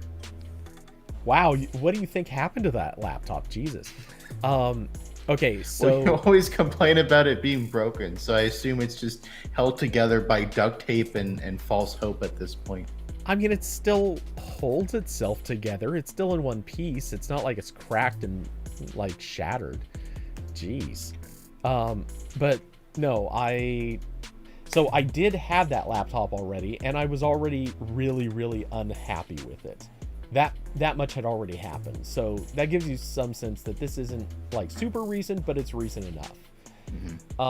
Anyway, yeah, I told her how wildly displeased I was with that experience, and she still went ahead and got it. The Surface Pro, which even at the time I did say, at least, it's better than a Surface Book. The Surface Book is a dumpster fire. The Surface Pros, at least at that time, everyone was saying, look, it's not the greatest thing in the world, but they're much better. Anyway, yeah, the Surface Book, huge mistake. Anyway, for her, she really liked the Surface Pro for a while. She did start to have more complaints. I don't know what her opinion on it is now. We haven't talked about it in at least 2 years. Maybe, probably longer. But yeah, I'm gonna have to ask her, actually. I'm now very, very curious about that. The one thing I do remember. Blew up. Well, okay, so here's a funny thing about that. At the start of the pandemic, she actually, one of the things that came up, since she was a teacher by that time, she asked, well, she's an art teacher. So the school asked her to make online videos to kind of teach lessons to her students. And right. Here she is like, okay, now I need to make video. So could I do that on a Surface Pro? I laughed. Now, that's not to say you can't. You certainly could. But man, painful. Yeah, that's not the right type of hardware to do video encoding. So yeah, I tried giving her some recommendations, tried pointing her in a few directions. Fortunately, her boyfriend has a desktop computer that's actually, I wouldn't call it an updated, like, it's not a super new gaming rig, really far from it, but it's a moderately decent desktop. And they had plans to upgrade it. So I think they tried out some stuff and basically did all the encoding on there. I think. Which she wasn't too happy about that either. She has also since decided that making videos, not for her. But that's a separate subject. You can relate to it, even though your YouTube channel has way more on it than mine does. Well, my main YouTube channel. Yes, I made a lot of videos about watches in like a 3-month period 8 years ago. Yep. And then when I tried to make a new video, I'd had 30 views. I was like, I think I can probably should do something else with my time. Yeah, well, hey, for what it's worth, the only public video I have is one where I ask, "Are we there yet?" 3 times to Google Maps, and eventually it responds. It responds with a snarky response. And I'm gonna turn this car around. It went slightly viral. Slightly. It's still, I believe, has still not actually crossed 1 million views. I'm sad about that. I want this video to cross 1 million views just so it can. Well, you know, with the YouTube algorithm the way it is, I bet in like 15 years it'll start recommending it to like every single person on Earth for no reason. Let's see. It sure does like doing that. Yeah, no kidding. Well, it still gets at least, I think, 2 or 3 views a day. So it'll climb up there. But yeah, currently it is at 965,000 views. Not bad for a 56-second video that I made. No, there's actually a weird backstory to this. I'll tell more of it someday, but I actually made this video almost against my will. There was, we'll just say that there was a fight inside of AP about this, and it turned into just the stupidest issue. And after someone else bungled it repeatedly, I finally was like, screw it, fine, I will just do the damn thing myself. And yeah, it turned into this, which, yay, I guess. But yeah, there's a story one of these days I very much want to tell about that. You know, Austin said just make it a YouTube short. I was actually thinking that there's actually a reason I can't. In all seriousness, is it too wide? Well, it is wide. YouTube Shorts are supposed to be portrait.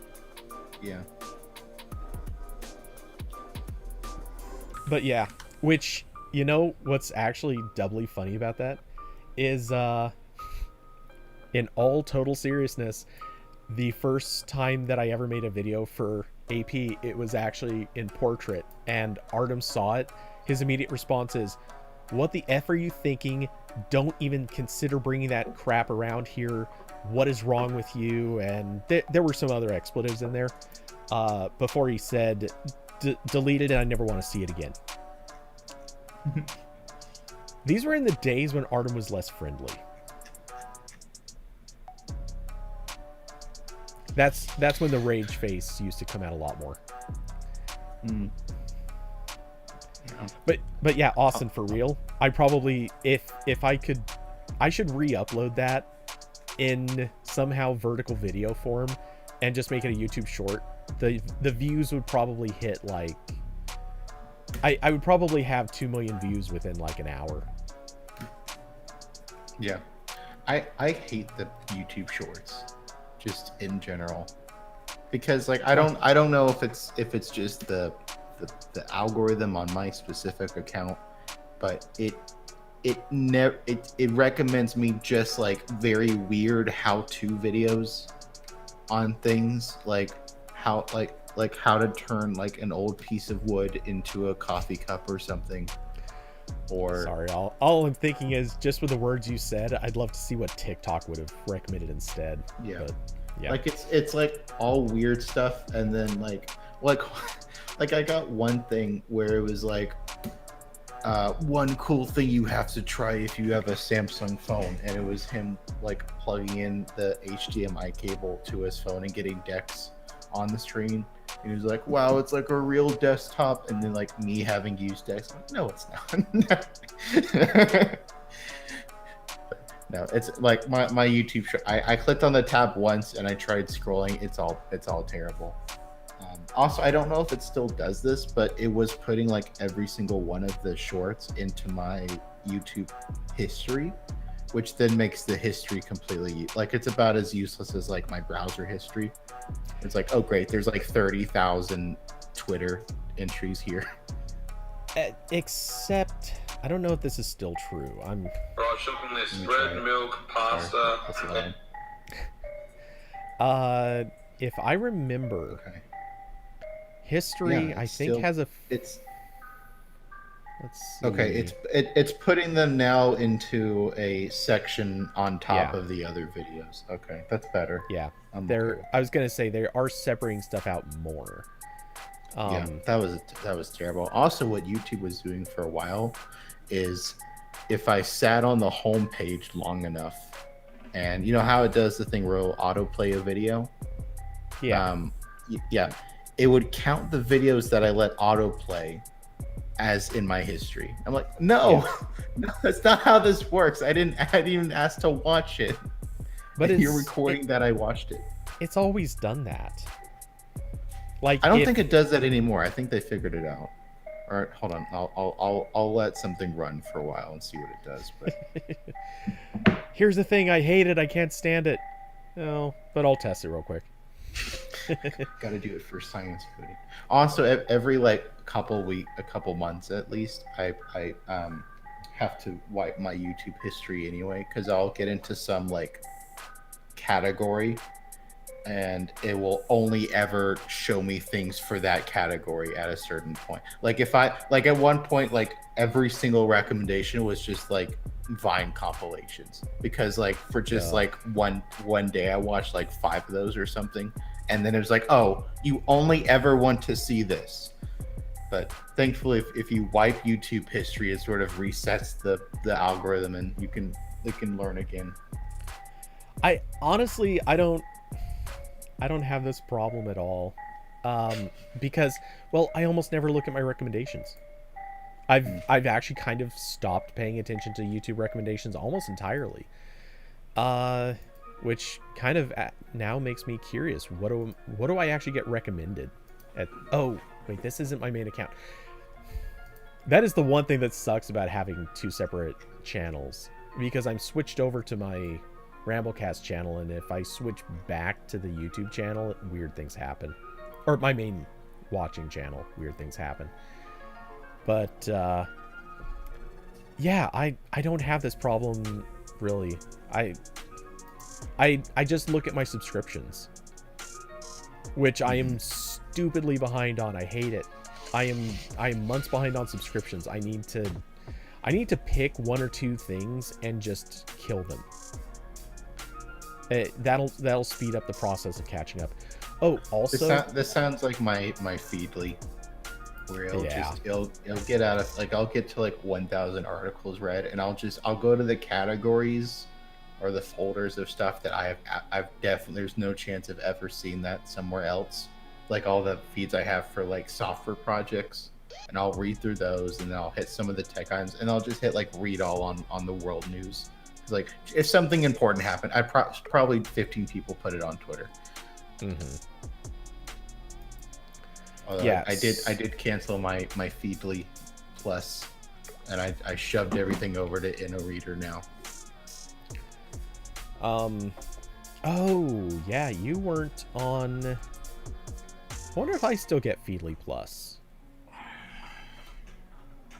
I'm very curious about this now, because there was a point in history where all of the AP people were actually given permanent Feedly Plus access, supposedly, or like lifetime. I don't know if I still get that. It'd be awesome if I do. Not that I use it.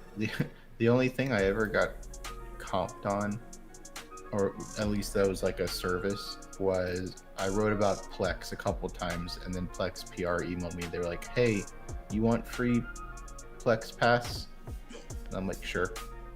Yeah, that's something I would love to get. Okay, yeah, I still have a Feedly Pro account. And yeah, this was a thing. I forget why, but I think we all got... I think this was right after Google Reader died, and we were kind of just covering over and over, like, what are the best alternatives? Where should we go after this? And at a certain point, Feedly was clearly the like winner. Like it was the not terrible option. And they ended up contacting us and being like, hey, we know you guys like it. Would you all like Feedly Pro accounts? And it's like, sure. Yeah. No, I remember using Google Reader before it died, and I switched over to Feedly for a while, and then I didn't really use RSS readers for a while, and then I decided that getting all information through Twitter is terrible. So I started using them again. and they're great. Now that I look at it, so they gave us Pro accounts, not the Pro Plus accounts. Not that matters that much, but they've changed their plans a little bit. Like, I think technically I was on something that doesn't exist anymore. Yeah, that makes sense. They've changed some stuff around, and the features I wanted were in like the higher tier options, so I just switched services. Huh. Looks like, honestly, I don't feel like Pro Plus adds that much. I guess it adds Twitter feeds. That could be useful. But outside of that, I'm not seeing a lot that I'm like, oh my god. I looked at. Yeah, let me see. Billing. No, wait, this is not the right thing. Billing out. I'm gonna have to log out. Huh. Anyway. Pricing. Oh, by the way, I canceled If This Then That. I just, week after week, or sorry, I guess more month after month, I just kept looking at it and it's like, I am not using it for anything. I know you use it a ton. One of these days I would almost want to see what you were using it for, but I just feel like I'm never gonna get use out of it. Yeah, I just use it for weird stuff. Like here, I can actually actually I can't share now because I have secret things in my If This and That. That's fine. But the not secret stuff. Let me see. So I was doing a ton for that was helping me track deals, but I moved all that off to something else. So now I'm using it for a couple different Discord webhook stuff. So I have like news about Fallout. I have going into the Fallout channel in my server, so I see them. Yeah. Everyone else in there sees them. I made one for turning off my TV automatically at 1 a.m. and also sending a push notification to my phone telling me to go to bed. Because sometimes it gets late and I don't look at a clock and I need to know when to go to bed, like a toddler. I have various stuff for tracking what I write and dumping it into Google Sheets. That's very helpful for several reasons. I have all the webhook stuff for calendars in my Discord. I had a thing that was just for Chromebooks, where if I put pictures in a screenshots folder in my Google Drive, it would copy them to my Dropbox, and I had to do that because Chromebooks didn't really have Dropbox for the longest time. Now they sort of do, but it's still not great. So, and I haven't had to review a Chromebook in a long time, so that's fine with me. But yeah, it's just a bunch of little stuff like that. I don't really use it for any like smart home stuff, even though it's really good for that because I just don't have a lot of smart home things. See, that's actually why I subscribed in the first place, because I just kept looking at IFT and thinking, I know this is going to keep getting more smart home integration, and that I feel like I want.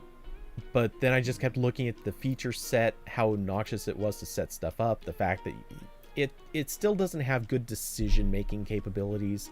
It's better than it was, but it's still not good. Yeah, the filtering is still kind of iffy. I wish it really just had like, if this property is similar to that, but instead they want you to write it in like JavaScript. That's a pain. Yeah. There were just so many things that frustrated me about it, and I think about, I know this is kind of bad, but I think about all the things I can do as a programmer, and I look at IFT and I just think, this is none of it. Like, this is the same as setting up a Tasker script, but not even as thorough as that. And yeah, that's what just killed me about it.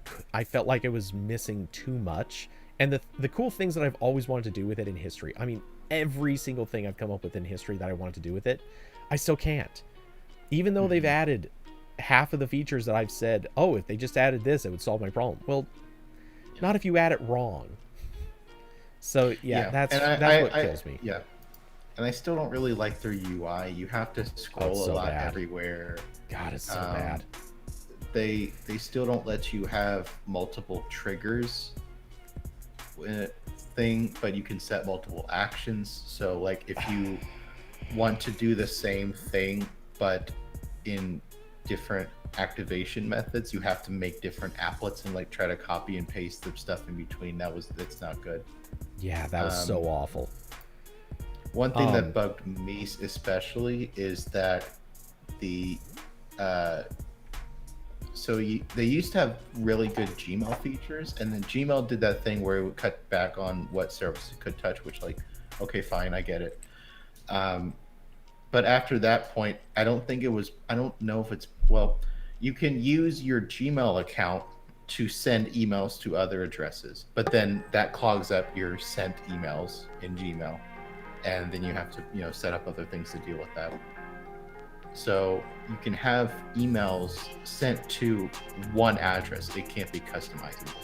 Like I had stuff where I wanted it to go to one email or different. You can't do that. And it's the same with like all the account stuff. Like I can't have like something tweet from a different Twitter account. For example, if I have like the podcast set up and I want to be like, oh, what'd be cool is make a tweet when the episode goes live. I can't do that because it's connected to my personal Twitter, and I need it connected to that for other reasons. Yep. And that's half the reason I actually kind of couldn't bother with it, because I just kept looking at, hey, I'd love to be able to post when I go live and when there are new videos on my other account. Oh, look, I can't set up 2 YouTube accounts. Like, who thinks that makes sense? Let me set up multiple things. And yeah, supposedly, I think we talked about this before, I guess it could be plausible to, like, maybe YouTube has an RSS feed and maybe I could follow that and set up something. But man, by the time you've jumped through all those hoops, it's like, screw it. I could literally, the amount of time it would take to set all that up, I could literally just come up with my own custom-made thing that actually just works right to begin with. Or, I don't know, I could just live with copy and pasting a freaking link. Yeah. It's easier. And also, one thing that really annoys me about If This and That could be like its killer thing, is years ago, before they had all this, before the redesign and the subscription and stuff, it used to be really easy to share applets you made with other people. Like I was able to make one that sent, like I remember making one. I was hosting a Mastodon instance at one point, until I realized I don't really want to do server management in my spare time. That's not fun. But when I made an applet that would send me an email whenever there was a new Mastodon release, so I knew when to update my server. And I was able to share that with other people who ran other instances because it was helpful to them too. There's no way to share things anymore. They took that out at some point.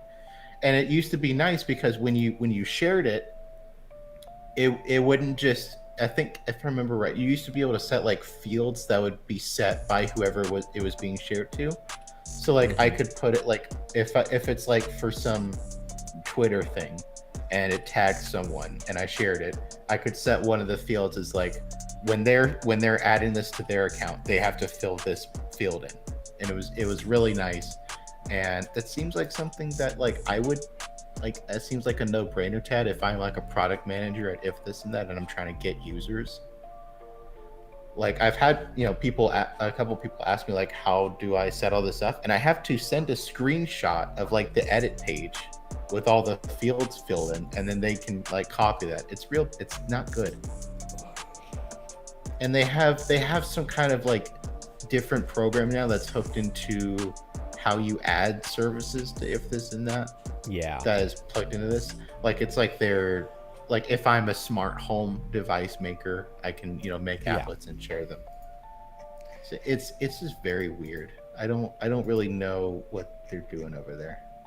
And it's been a while since I looked, but I think I remember seeing that there was another thing where you could, it's separate from the smart home device stuff, where you could kind of come up, you could build sort of your own something. Like if you're a programmer, you could kind of build like your own triggers or something. But it looked like it was really limited. You still had to build it, I think, in JavaScript, and it was just janky. And it's like, no, guys, I appreciate that you're kind of trying, but this is trying in the sense of like, I don't know, I can't even come up with a good metaphor for it. But it's just not effort. Like this is sort of I don't know, this wouldn't mean much to anyone, but it almost reminds me of like Squarespace. And like Squarespace, you can set up your own website, great. You can do templates and all these other things, great. And if you're willing to pay even more for it, you can set up, or you can add your own code to web pages, like actual JavaScript and CSS code and the whole nine. Except A, you're going to pay for it. B, holy crap, does it not have a lot of flexibility.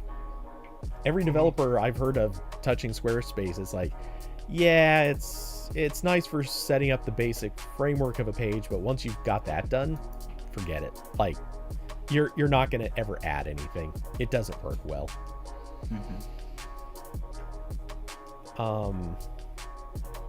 Hey, David Llama, and the Google Home app sucks on iOS. Well, it sucks on Android too. So, fun fact.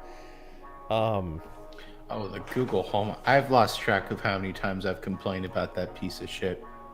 It is it's so bad. I dare say it's evergreen content to complain about Google Home. It's so bad. Yeah, it really is.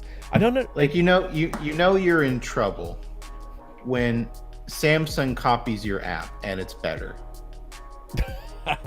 Like that should be a warning sign to Google. Now, granted, Samsung did buy SmartThings, but it was so long ago that I don't think you can attribute it being a good app to they bought it. Also, did you use SmartThings in the early days? No one would call that good. It was. I know it was awful. I mean, back and it shifted gears at some point. Like, I know the initial draw of it was like you'd buy the hub and then you'd buy all their sensors and their stuff, and now it's just like, it's just the thing that connects to everything in the cloud, and you don't actually do the hub. Although it depends on the hub thing. Yeah, I did buy the hub at one point because I was testing some like Zigbee stuff for Android Police, and it was nice to verify if it worked with like the thing people want to use.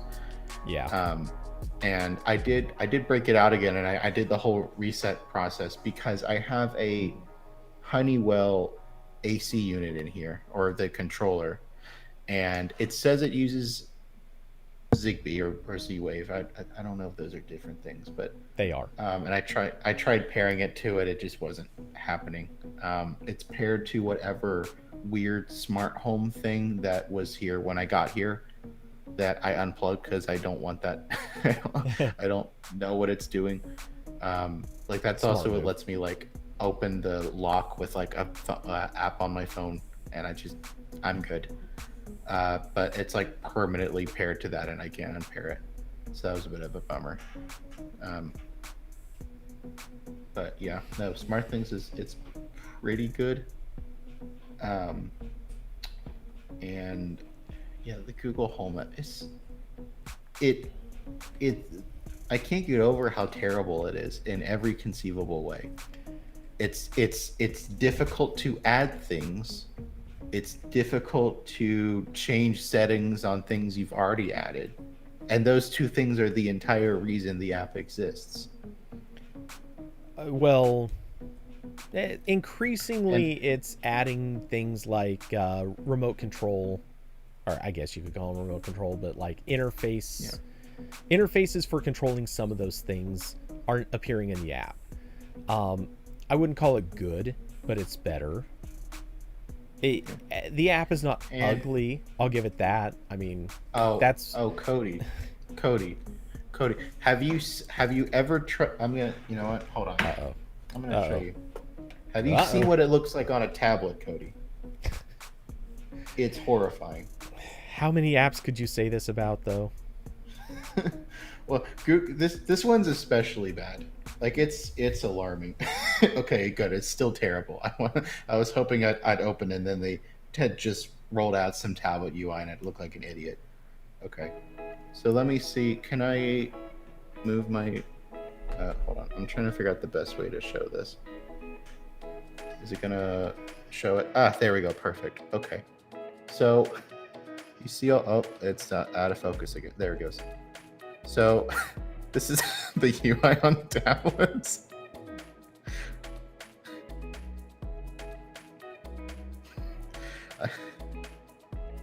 Yeah. No. And then like if I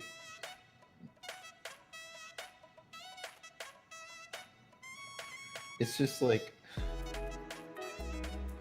it's here's the device setting.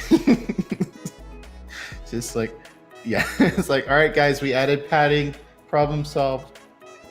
Although the light bulb UI is at least responsive. They've got the name over here and the button over here instead of the name being above. Oh, it's so. Where's the Oh, and then okay, so that device settings that had padding, and then I click home settings, and we're back to being on the far side of the screen again. There's no padding on this menu. Yeah, it's not. And like Google's not good at tablets in general, but I think just the fact that this isn't well designed on anything, and then also you're adding tablets, it's terrible. No. And you know what annoys me so much is that like if I want to use is that I can't even use Google Home. So it basically just exists on the phone. So it looks terrible on tablets, and as a result, it looks terrible on Chromebooks. And there's no desktop app or anything. Samsung also had this problem until very recently. They started testing a web app for SmartThings, which doesn't really work that well right now, but they're trying. And also they're testing another Windows app for SmartThings that I wrote about for XDA. But so they're trying. And then Google's like, all right, our thing kind of looks okay on phones.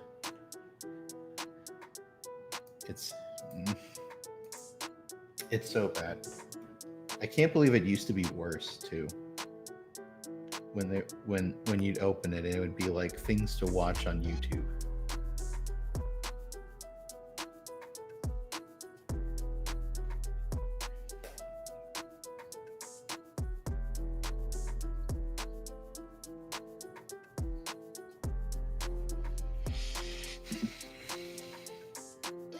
I mean, it still does that. I had to reset up my Google Homes when I got here because the Wi-Fi network changed, and also I reset the big speaker just because I wasn't sure if I was going to use it again, and I wanted to, put it together so that if I wanted to sell it later, I wouldn't have to do all this. And going through the setup process, it's almost like some of it is actual advertising.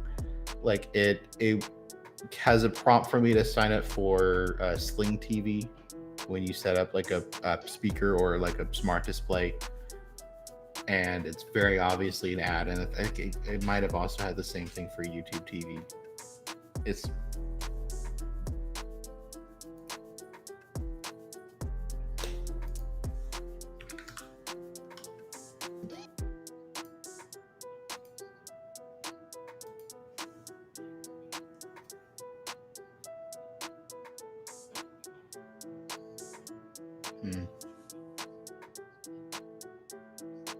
right.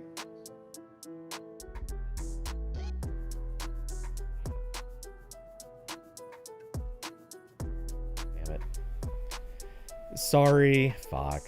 I gave you focus And I forgot to re-add my mic to that window, so yeah, I was just silent for all that. Anyway, god damn it. That's what pisses me off about OBS, and I know a way to fix this, I just haven't gotten around to doing it. Anyway, thanks for bringing that up, David. Anyway, so it used to be that when you launch the app, front and center, right on the very top, used to be a banner ad. It used to push a product. Now, when you launch the app, it takes you to your devices.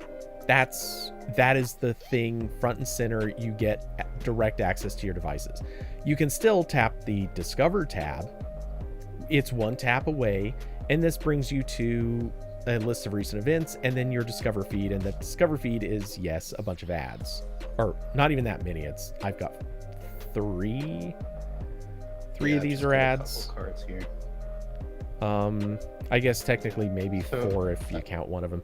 And then the last thing is a privacy notice or something. But yeah, right now, not that bad. But the thing is, like, to me, there's such a difference between first launch, not first time ever, but like what happens when you launch the app fresh, and then like it just that, like, are you getting ads in your fresh launch? Yes, that's bad. No, that's good. Simple as that. No ads on fresh launch, I'm okay. I like how Austin said I can get Lowcast now, and Curvy Mermaid tagged me on Twitter about that too. I guess it's, at some point I wanted to be notified about if I could use Lowcast. I'm not making fun of anyone, it's just funny. So Corbin, did you know you can get Lowcast? I did. I don't even know what is that. It's a thing where you can watch the TV stations you would be able to access with a TV antenna, but you can watch them in your browser or an app. So it's like a regional TV sort of thing, but yeah, like I have my antenna set up, so I'm good. And also my home internet right now sucks. That's fair. I was going to say, so you can be disappointed with what you're watching on a computer instead of on a TV. Awesome. Yes. You know what's really funny? You can have an even worse experience with your browser than you already have. Yeah. Well, I got it's funny. I got the antenna basically just for when the Olympics happen, which, who knows if they'll actually happen. They're really pushing forward ahead, but that's probably not a good idea. I was going to say, has that actually been decided yet? I guess so. Japan is very insistent on the fact that it will happen, but also most of the people in Japan don't want it to happen, which, like, if we're being honest, that's every time a country hosts the Olympics, right? Like, how often are the people people living around actually want the Olympics to be there? I feel like it's not that often. It depends on your perspective on it, which, in order for me to say what I want to say here, we'd have to turn this into politics stream. But yeah, not often. Most of them actually don't. Yeah. That being said, let's not forget Japan has probably already shelled out, I'm guessing, no less than probably we'll ballpark maybe $8 billion for the Olympics. No, this is absolutely like a sunk cost fallacy. Yeah, sunk cost. Yes, I don't know what words I was going for there, but it was not that. Yeah, no, that's totally it. It's just like we're in too deep in this already, and we already had to push it off once, which probably meant that they had to maybe refund at least a couple advertisers. And they're like, okay, for sure, we need this to happen now. But yeah, like there's only like 2 weeks left, so they can't move it anywhere now. No. So it just have to be outright canceled, and I don't know. They can't delay it another year because, well, no, next year is the winter, so they could do a summer and a winter in the same year. It would just be hell. I wouldn't want to be organizing at the IOC that year. That'd be rough. Legitimately, they can delay it. It's just they could. It's at just, this point, the cost of doing that for anything that is ephemeral. They're they've already lost that. No matter what, they've spent money on things that it's this year or those things go away. Now, obviously, building the stadium and a lot of that stuff, that's a cost that they put in. It's gonna stick around. It's not like the stadium goes bad in a heartbeat, though. To be fair, it probably is gonna need some upkeep after this. But when the new stadium update comes out, it won't be compatible anymore. I want to make a Stadia joke. I just don't have the heart for it. Stadia is the joke, Cody. Get with it. Yeah, exactly. Anyway, here I am still streaming Stadia every freaking weekend, so it's doing something all right. It's Cody certified. That's it. That's what they could put on the box. Oh yeah, that'd go real well. I don't know. The Olympics it's still supposed to happen. Although I think almost everyone in the country doesn't want it to happen, but it's probably going to happen. So I got the antenna for that, and then I rediscovered all the trash TV that I remember watching it when I was like 12, and I didn't have anything else to do. So so Jerry Springer's still on? There's a channel here. It's like the CW affiliate, and it does most of that garbage show. I'd never seen. No, that's called HGTV, dude. No, don't you talk shit about HGTV. That's like, as a white person, I am obligated to defend HGTV. Oh God. No, dude, I will never stop talking trash about HGTV. Okay. Sometimes I will watch something on there. Although the two of the main people that do shows on there recently donated to some like really terrible, shitty political thing. So I'm dropping my approval of them. But anyway, but there is like totally a network that's broadcasted here that does like the Jerry Springer and the what's the other one? Maury Povich. The shows. No, it's what's the one? That crazy legal chick, maybe, or hold on. Maury. Like that, like those shows. I said Maury Povich. Oh, okay. I my brain went over that, but yeah, no, it's totally that. And I never watched any of that, but I saw it on the guide, and I watched for like 10 minutes, and I did not think it was possible in this universe for a show to be that trashy. It's incredible. I feel like it's like peak achievement of humanity here is how terrible this is in every way for everyone involved. It's amazing. Okay, so some people say they like hearing me talk about my life and personal stuff. Let me tell you about my ex-girlfriend. When I lived in Vegas, she had two favorite shows. Two. Maury Povich, and she didn't like anything except the "You Are the Father" kind of crap.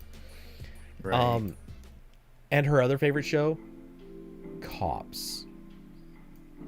She loved the trashiest TV that you could make. Stuff like The Real Housewives wouldn't even appeal to her. She needed to go full on trash. Yeah. Like the she show and I where had just trouble over the this. maximum amount of like personal business dirty laundry is aired that is physically possible within like a 20-minute time frame. Yeah. Yeah. Oh, it was so cringy. Every time she watched it, I made a point of just being in another room. I could not. Yeah. I could not with her. It Not with that. Jerry's that I could watch a little bit of Mari. It was really bad, but I could watch it. I wanted to see how terrible it would get. Jerry's I can't sit through that Jerry Springer. I've seen it come up a couple times when I'm like trying to find something else, and I'll click on it, and it's the worst thing I've ever seen in my life, and I have to look away. It's like watching a car wreck. Oh yeah. And it's like watching a car wreck where you know someone dies, so you can't even like haha, look at the car do funny circles in the air. It's like, no, I'm not. This is bad. Yeah. No. It really is. There's something about that. It is just designed to be the worst things that can possibly happen in humankind. Yeah. So there's a channel here with that. There's another one that I was watching for a while where Univision has a channel here, and of course Univision is mostly like Spanish stuff, so I'm not watching that because I'm a dumbass and only know English. Don't You even really silly know English. white American. Yeah, exactly. But they lease out the sub channels to other channels. So they had one that was basically rebroadcasted garbage History Channel stuff. So it was like the Wait. So like the alien space guy? The meme no, guy? unfortunately not. It was like the Pawn Stars stuff and Storage Wars. There's a spin-offs of those I didn't know existed. That was mildly amusing to watch for a little while. So it was like that trashy TV. Although that Univision channel and all of its sub channels had disappeared at some point, and I don't know what happened to them. Like, I don't know if like they just like someone unplugged the cable and no one noticed. But those aren't, my TV doesn't pick those up anymore. But yeah, no, Antenna was there for Olympics originally, and then I discovered how trashy TV can get. But yeah, NBC does have an affiliate here. Fox has one, ABC. So all the like sportsy kind of things that I mildly care about from time to time, I can get. That's what it's for. So it's already paid for itself. The $30 I spent on that antenna. Wow. Yeah. And don't need YouTube TV or anything like that because I already have enough to watch. No, damn, that didn't work. Yeah, so I look, I'm just happy that I don't have anything like that at all anymore. I don't do live TV, so it's it's just there if like it's just there if something isn't readily available on something else. Again, like really the only use case it is valid for is the Olympics. I don't care about others, like most sports. Yeah. I think like the Copa America soccer tournament is supposed to happen soon, but it's happening in Brazil, I believe, which is not doing well either, and a lot of people in Brazil don't want them to host it. But a lot of the government of Brazil this whole time has sort of like pretended COVID isn't real, so not a good situation there either. Oh, it's. I'm not totally opposed to the idea of opening some things up. I'm even in favor of the idea. Definitely get sporting events going again. Sure, why not? Handle audience better. But yeah, go ahead, get things moving. But you can at least not be stupid about it. I don't understand. Yeah. Well, the goal with all of this is just like, let's try not to have hospitals at 100% capacity. Yeah. Yeah. So like in areas where the hospitals are doing okay, sure, whatever. Do a football game, whatever. But like the countries that or have that together right now. It's it's basically just the United States because we hoarded all the vaccine supplies. I wouldn't And I say think we maybe have anything together. Some parts of Europe. No, yeah, we're still not doing. We we hoarded all the vaccines, and now we're running out of people that will take them. So we have to offer them a lottery, or West Virginia is doing a thing where, like, I think you can get a gun if you get vaccinated. You're. So I mean, are you joking? I I'm not. honestly don't know. Here, I'll You've find got it. to be kidding me.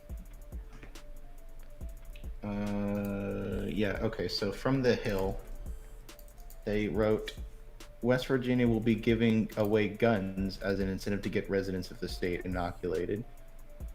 Governor Jim Justice, a Republican, announced a new incentive lottery program for residents to get vaccinated.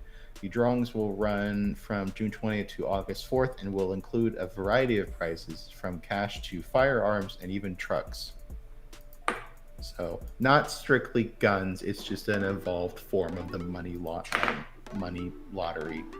I almost said laundry, that other states are doing.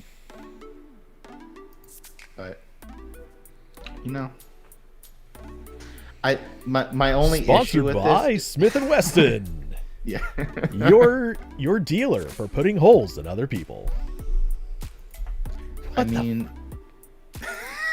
at the very least, for fuck's sake, just give them the money that would have gone towards a gun. Let them, sure, fine. If they want to buy a gun with it, go ahead. But don't take away the choice. Yeah. I agree that just pure money is better. But I don't know. Maybe I don't know. There's probably some bullshit tax incentive going on here. Yeah, this state just has like a surplus of state-owned guns for some reason. That like or someone in the state was really worried about Obama taking the guns, and they just like stocked up in some warehouse somewhere. Yeah. Well, okay. My other theory on this is, and I'm sure it would be more complicated than this, though maybe not. Some gun manufacturer was probably like, hey, if you can find a way to overpay us for guns, we'll give you a kickback. And like literally just straight up, hey, if you pay us twice the price of the gun, we'll give you 50% of the profit. It could be that simple. I mean, who knows? Yeah. Well, the article says state will give away 5 custom hunting rifles and 5 custom hunting shotguns. Why do people use shotguns in hunting? Yes. Okay. I'm actually surprised you asked that. No, that one's definitely a thing. Can you tell I've not done hunting? By the way, I'm sure Southerner Cody. I don't know these things. Yeah, that's fair. I have up on screen an article. I appreciate the title. It's from AV Club. It says West Virginia offers free gun raffle for vaccinations, making the whole life-saving thing a bit of a wash. Which, yeah, accurate.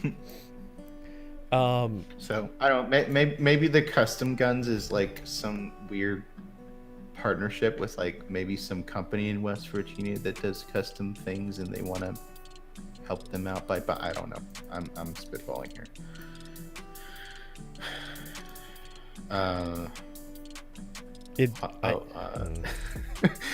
Austin said my favorite is the weird local TV channel in the hotel rooms that's mostly ads for strip clubs. Is that a thing? Oh yeah. Wow. I don't know if that's still as much of a thing. I assume it is. Yeah. But no, every time I went to hotel rooms, at least when I was regularly contracting, dude, like every time I turned on the TV, it almost always, like, you know, it's a hotel TV, so like it has a configuration that kind of controls it a little bit. And yeah, it absolutely would. It would almost always show you kind of like the quote-unquote local channel that would give you a little bit of local information and random stuff. But then it would almost always have on ads for strip clubs. Say if you're in the right city, very obvious ads for hookers. Noting, of course, that I'm talking about Vegas. Look, technically, the city of Vegas doesn't allow it. The city of oh damn it, what is the name of it? I know it. It's right on the tip of my tongue.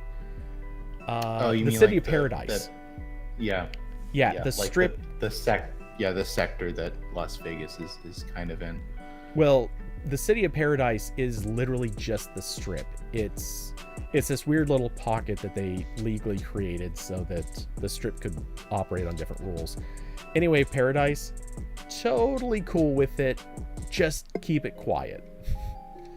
Yeah. But yeah, that's there's all kinds of shadiness there. But no one cares because it's Vegas, and let's be honest, they know what's going on. They may as well legalize it. Yeah.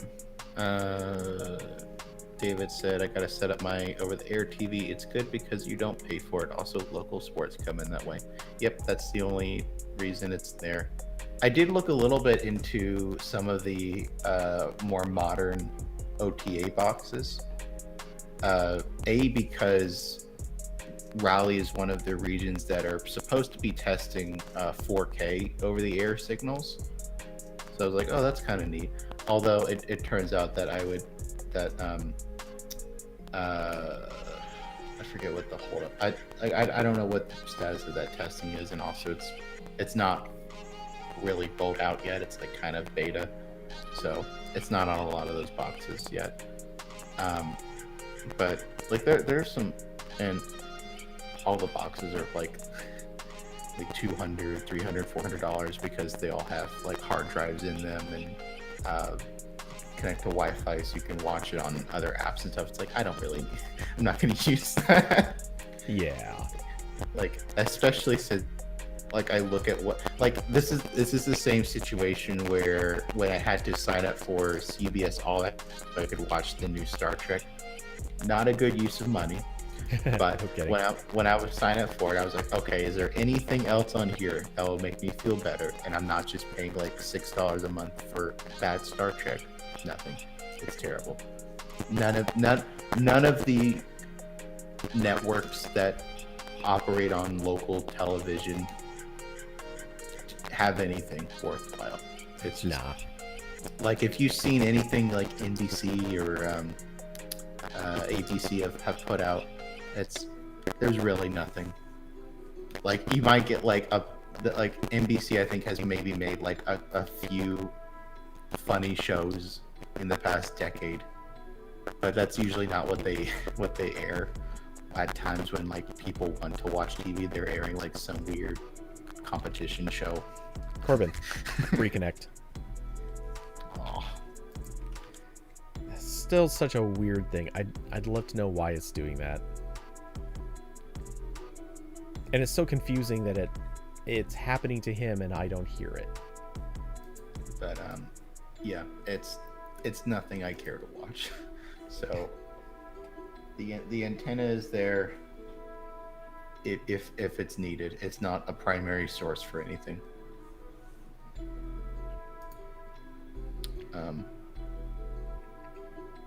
Yeah, I do like that it exists though as an option for some of this stuff, because it is kind of nice that it's just waves in the air that go freely, and if I wanted to, I could pay for a box, or I could hook up my antenna to my Plex server with a USB thing and just save everything that's being broadcasted and play it later. But again, it's nothing I really care about. Yeah.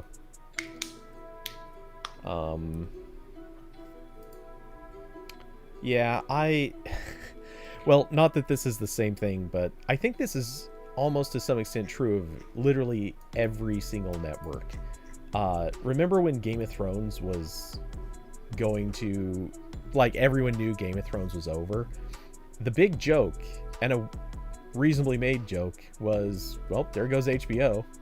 Everyone's subscription's about to end. And I mean, it was true. Like, HBO suddenly lost a ton of subscribers. Granted, they got most of them back, and naturally they made more shows. Shocker. They eventually put on other stuff people wanted to see, or people heard about things they wanted to see. But it is true. Yeah, I don't care about most of the stuff there. Although I do, the one HBO show I have really got into is Westworld, and I got 4K Blu-rays of all the seasons. There's only 3 so far. Yeah. And I've been watching them. That's been nice, because I can get those discs, and it's not another recurring subscription, and it looks better than it would ever look coming out of the HBO app on whatever TV I would want, because it's compressed over the web. It might be like really low compression if I had great internet, but Blu-rays are, I think like the 1080p Blu-rays are something like 30 or 40 megabits, or like the bit rate is astronomical. Like, it's not anything close to what you get from like a YouTube video. Oh yeah, it's way higher.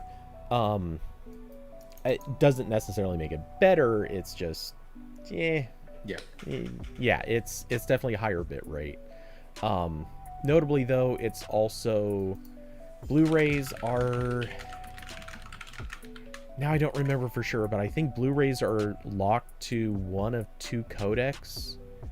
And so, if you're comparing against like H.264 versus H.265, absolutely, like, you could just do so much more with H.265 in the same amount of space. Not even a question. And also the streaming services are kind of trying to do that now. So and also the Blu-ray player I snagged from my mom's house has 4K and HDR support, and so does the TV I happen to have.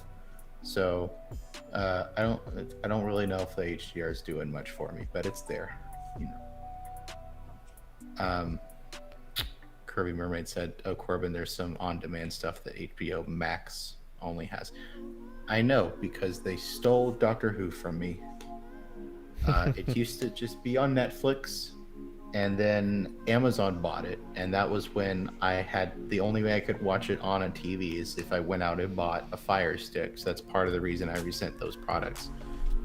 And it ran like shit, and that was back when the sticks were really bad. The newer ones, like, they're fine, but the older ones, they were just the slowest things I'd ever used up to that point. And then HBO Max bought the rights to Doctor Who in the US, so that sucks. So, Kirby brought up actually 2 comments. Funny enough, both of them could almost turn into very long topics, but I want to quickly hit both in maybe aspects that aren't expected. I'll start with the wish for sports to be in 4K.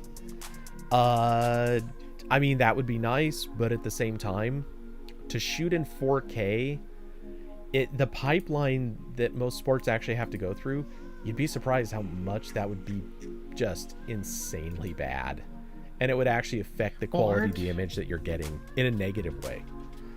Aren't most sports already because cable supports 4K, or I think a lot of cable providers do. So well, just because a cable provider doesn't mean that the sports are shot or transmitted in 4K. What's actually happening a lot of times, depending on the sport, which I know is kind of a weird thing to say, but it really depends a lot on the sport, because each one is using different types of cameras. But depending on what sport it is, a lot of times what's happening is they're shooting with 4K cameras that are downsampling to 1080p so that they can transmit at a decent quality rate. And then from there, they're usually feeding through systems that do one of 2 things. Either they're just streaming the straight 1080p signal, or what's happening a whole lot of the time is then they upsample back to 4K or sometimes 2K. And so you're getting an image that's technically maybe filling out the resolution, maybe not. Either way, it doesn't matter because it's still a 1080p source. Or not source, but at one point in the chain, it's getting downsampled to 1080p. It does depend, though. Again, some sports are shooting in 4K, some of them are shooting in 1080. Though, when you start digging into, and it gets into the weirdest, like, because it depends on like who has the rights, and they're usually a lot of times the ones recording it, or at least rebroadcasting it. So every step in the chain would have to be 4K, and I'm sure all these companies have legacy equipment going back decades that's going to make anything a pain. Well, you're bringing up another issue, which is kind of funny. You're bringing up the legal issue, in maybe unintentionally, but there are actually a bunch of crazy contracts that have to do with who's allowed to carry 4K versus 1080p, and like so many things weirdly exist like that shouldn't.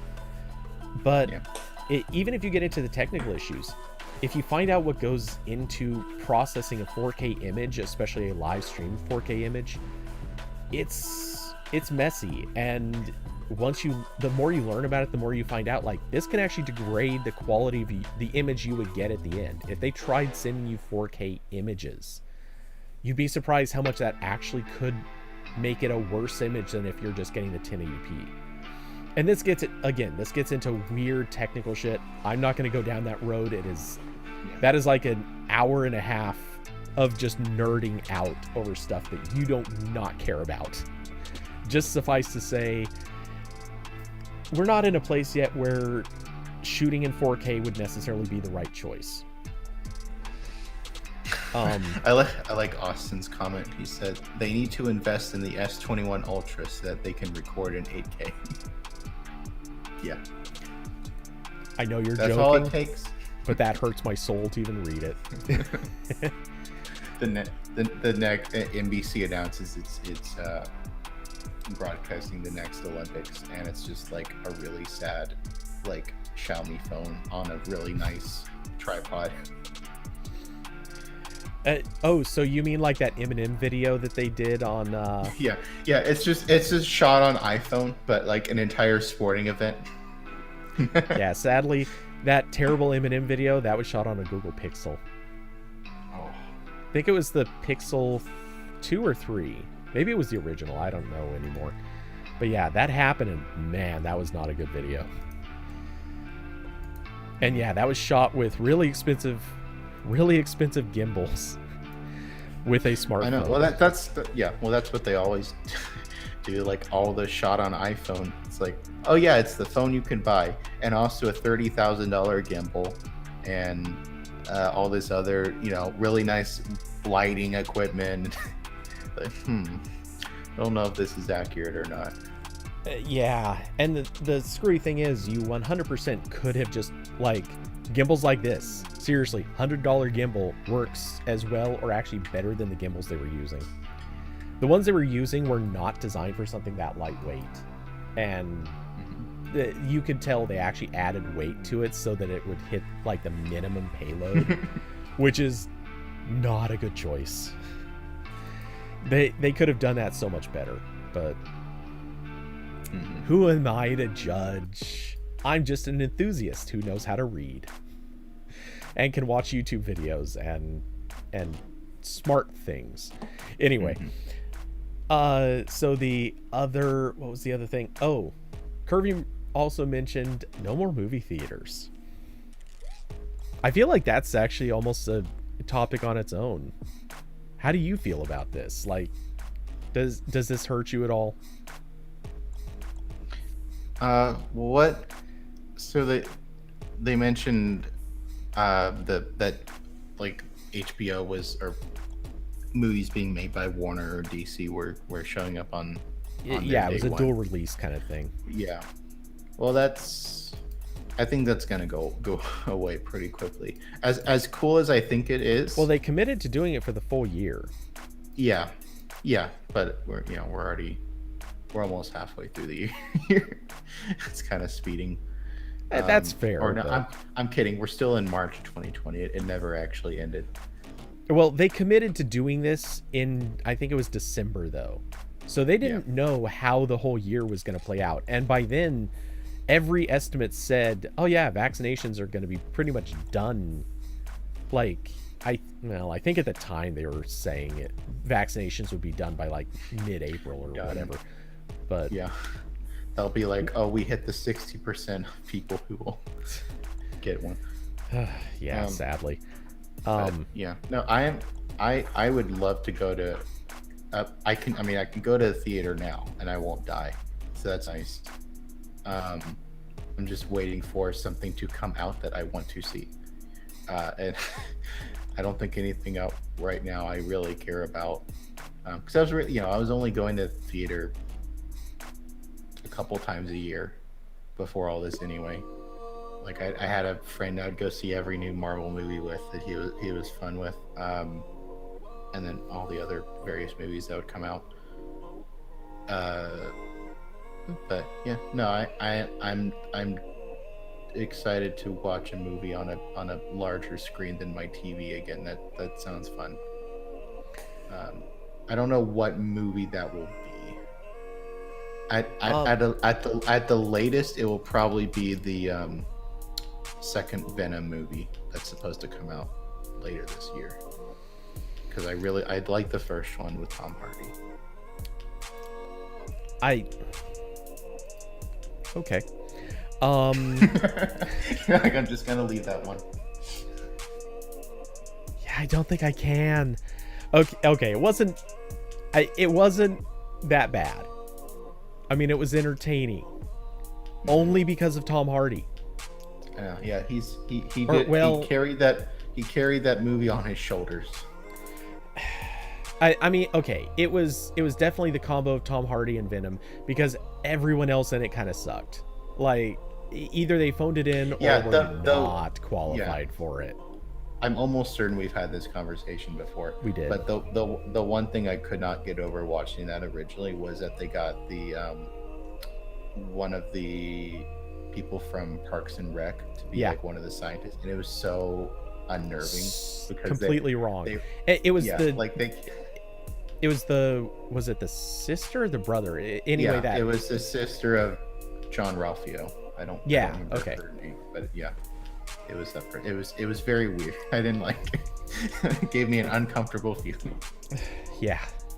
No, that was very weird because it was definitely just not the right setting for her. And they also got Michelle Williams. Oh God. Who thought that was a good idea? Michelle Williams, like, the last time anyone saw her, it was on Dawson's Creek, or maybe a Lifetime movie. Like, no. Whoever thought that should happen, fired immediately. And yeah, the whole cast was just really, really wrong, if not disastrous. But yeah, I didn't think it was a bad movie. I just think of all the things that technically qualify as DC, it clawed its way barely above X-Men. Oh, Daisy has opinions about it. Daisy. Does Daisy like X-Men more? She's very upset. Daisy. There's people walking, so she's like, I hear people. Hey, Daisy, I'm good. I'm safe.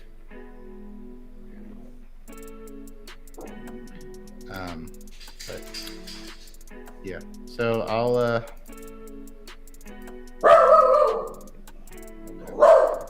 Daisy, you gotta stop.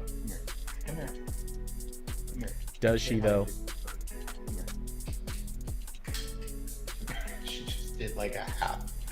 shake. Like, couldn't even put in the full effort to do a shake. Oh, just hit her head on my desk. Oh, I'm sorry, Daisy. I'm sorry. man. Now all the YouTubers are gonna come after me. The Philip DeFrancos are gonna hate me for showing animal abuse on my channel. I'm sorry. You're okay, right? You've hit your head before. I don't think that's an advertisement, but okay. I didn't hit her head before. She hit her own head before on accident. That's fine. Okay. Let's not do the licks. Okay. All right. You wanna say hi? Hi. Hi. Oh. You good? Okay. She's got like this nice like two-tone look now because she's like a weird mix of something. She has a white undercoat but like a black overcoat, but all that's shedding off, so now she's like half white. Now it's kind of a little bit weird. Oh, there's so much hair on me now. Oh no. Just gonna and every time you do that, your camera just immediately goes out of focus. I know. It's Daisy. Where'd all this hair come from? Okay. That's a mess. All right.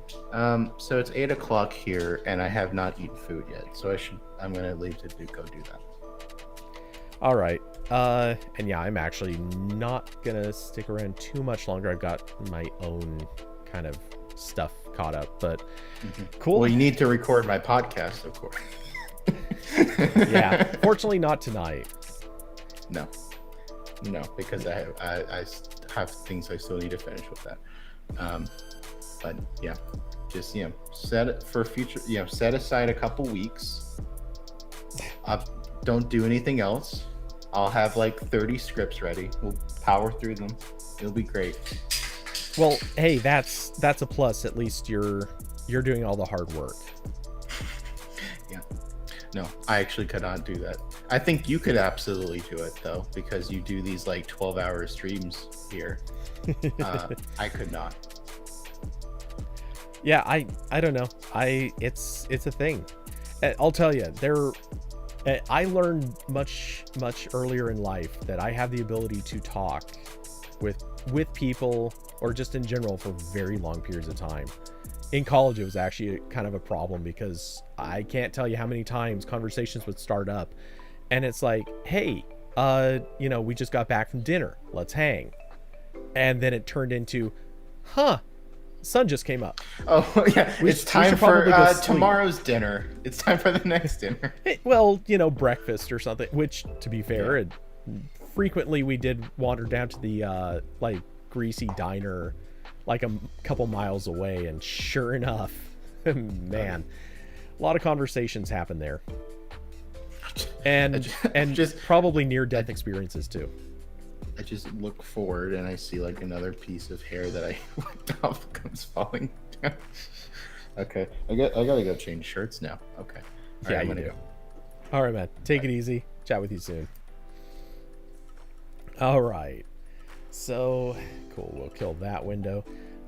Somehow we just managed to do all that time and not actually hit anything that resembled a topic. Let's see. I do need to scroll up because I missed actually quite a few of these last few comments. Oh, I guess I don't have to scroll up per se, just looking a little up. Curvy brought up HBO Max having all of the DC movies day one, and Disney Premier Access has all the Star Wars and Marvel movies day one.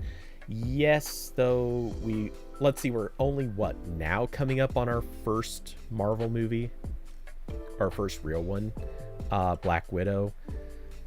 And HBO Max doing that thing, I've been loving that, like absolutely loving that. That's been great. Mostly because it gives me, a person who is probably not going to see most of those movies at all, a chance to see them pretty much on time, which is neat. Yeah, the no $100 movie theater bill, completely agreed on that. Not that I ever spent more money at a movie theater. Like, when I go to a movie theater, I don't get drinks, I don't get food. I just go in, sit down, watch the damn movie, and then go somewhere else to eat or hang out or whatever. But yeah, still, tickets. Holy crap. Theater tickets. They cost too much. This is a big part of why I've had this theory. I think I've talked about it on here, but I know I've talked about it elsewhere. I really think that movie theaters are still going to be around. Like, they're dying. Everyone knows they're dying. They're dying in the same way that newspapers have been dying. But I think what we're going to see is companies are going to buy them up and find new ways to sort of integrate more into the movie theater.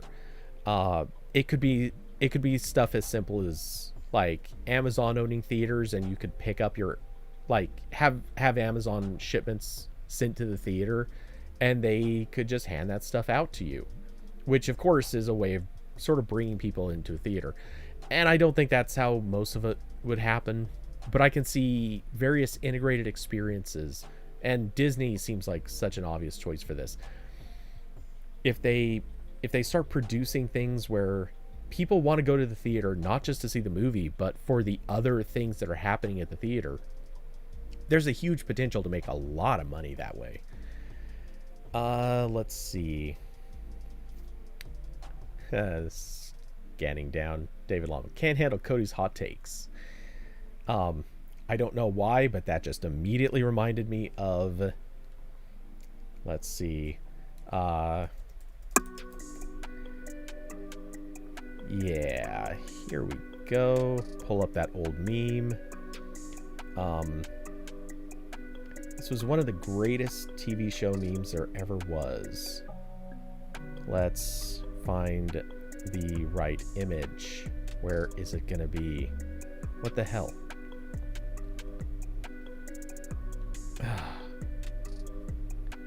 Please tell me this is the right one. Damn it, it isn't.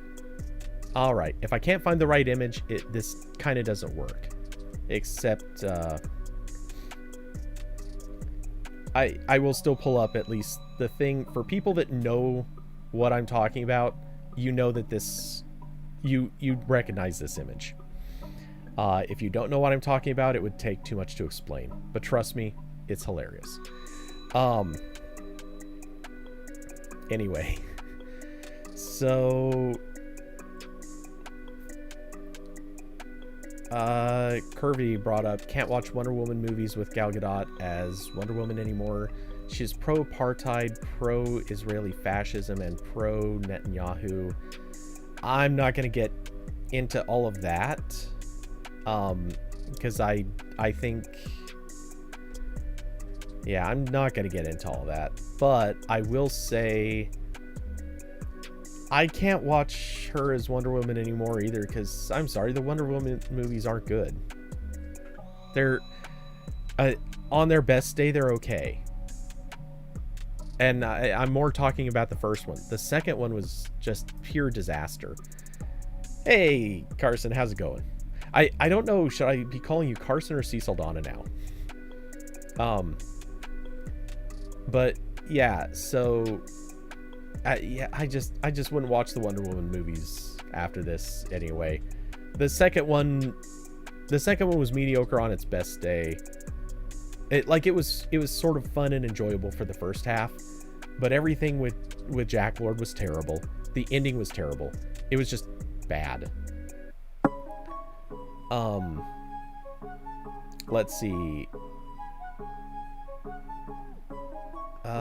Austin, so you can't wear any color with a two-tone fur. Fair enough.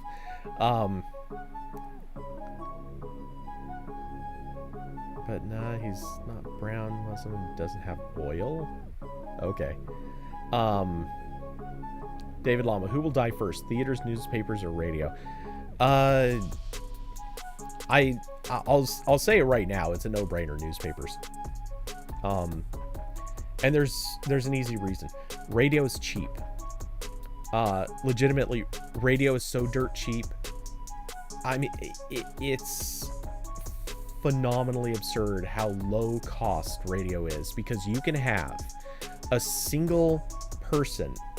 First off, you can just basically put an audio playlist on and let that play for a couple of hours. That fills a few hours at multiple points during the day. You don't even have to care. Like, just play reasonably current stuff and interject once in a while for commercial breaks. That's it. Like, you don't have to pay human beings to do this. And then when you get to the times of the day that you want to do, let's say, a morning zoo kind of thing, you can hire 2 or 3 people. It technically, plus like a producer and maybe 1 or 2 other like rookies or something. You can hire a very small staff of people and run one radio show across the entire freaking country. You don't, and considering it's like 2 companies that own almost all the major radio stations, they're already doing this. And Curvy brought up sports talk radio. Yes, that's still definitely a thing. It is popular. And I'd say that's probably the only place where radio costs a little bit more. It's still usually 1 or 2 people, and they just do a call-in show. They're basically doing what I do, but about sports. So yeah, it's a thing. It's not that it doesn't cost that much is the thing. The cost of running one radio station is, I'm just guessing here, probably 5% the cost of running a single newspaper. A single newspaper is paying out way more, and it brings in probably about the same ad revenue, maybe a little bit better, but not by much. Definitely not enough to counteract the fact that radio is just so much cheaper. So yeah, 1000% radio is definitely going to outlive newspapers, not a question. And I think newspapers will die before theaters, but we'll get to that in just a second as I quickly jump down and say, Carson, Grand Canyon, congrats on seeing it.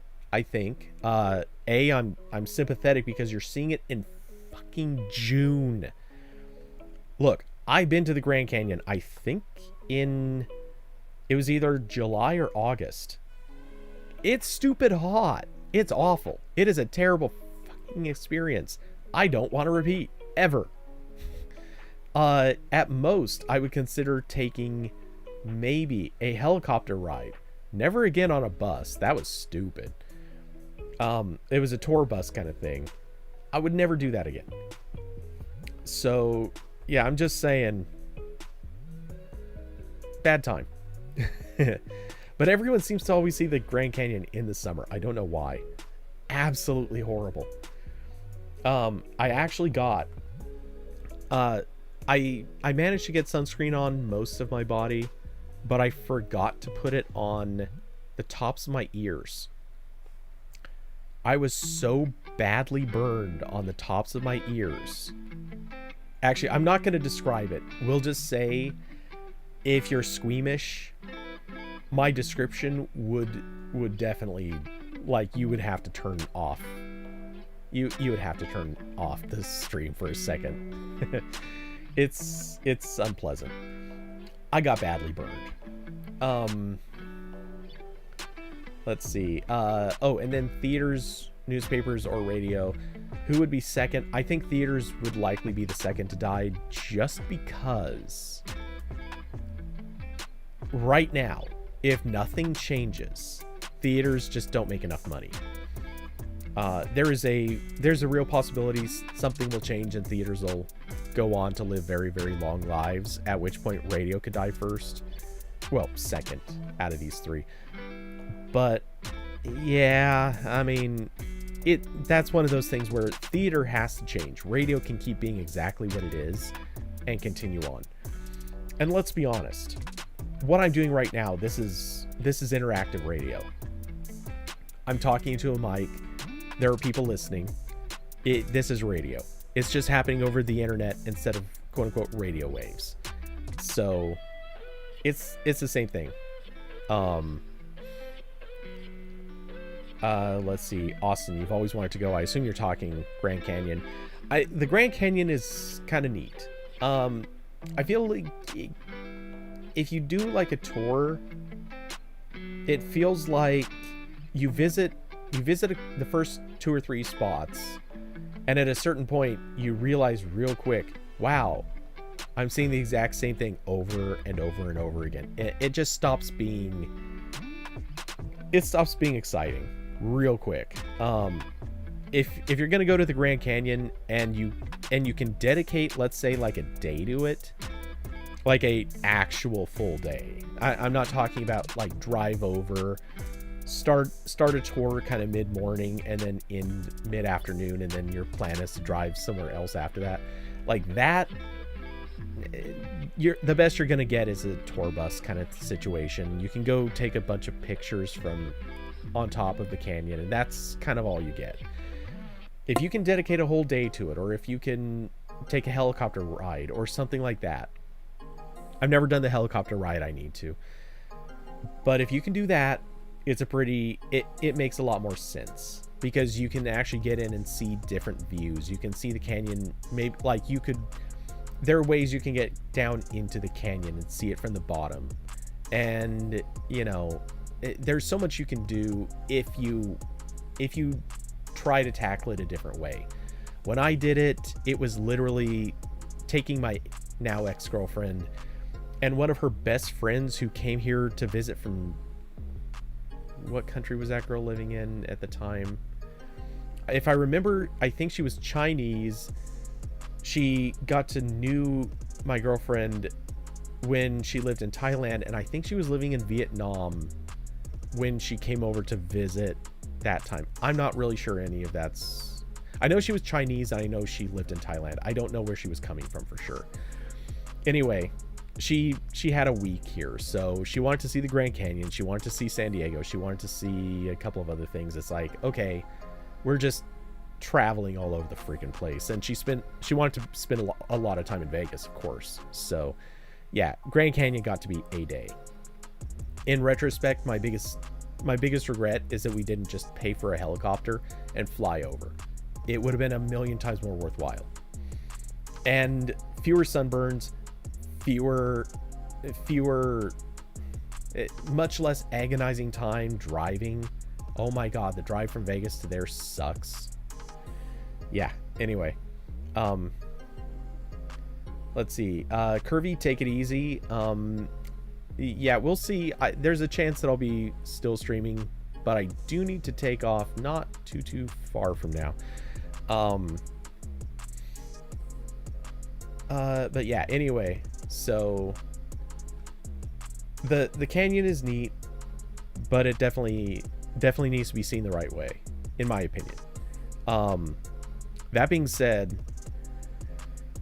what is the dam that's near there? I can't think of the name of it. I definitely know it. It's just not coming to me. Hoover Dam? I think that's it. I know some people really get into it. I could not care less. I do not get the appeal. It's a big dam. It's a high up place. Like, aside from being kind of neat that it's a high up place, it just, I don't get it. But that's me. Let's see. Okay, jumping back, Curvy did say she thinks newspapers will die first. So yeah, we're in agreement. It'll all switch to online. Yeah, pretty much. I mean, blogs have already proven. Blogs cost less to run. They are objectively more environmentally friendly. You can... I mean, newspapers can already have remote workers, so that's not really an issue, but yeah, blogs are just cheaper. And they can change their content. Newspapers, that's kind of by definition not a thing. Obviously, online newspapers, different, but yeah, it's just, I think newspapers are pretty much, they're gonna be short-lived. I think local stations, like local TV news, that's probably also on a ticking clock. let's see. Carson had said sports podcasts are even more popular than sports talk radio. That is true, but again, like at this point, podcasts are basically just it's talk radio but recorded. You can just go back and listen later. That's the difference. It's just a format thing at that point.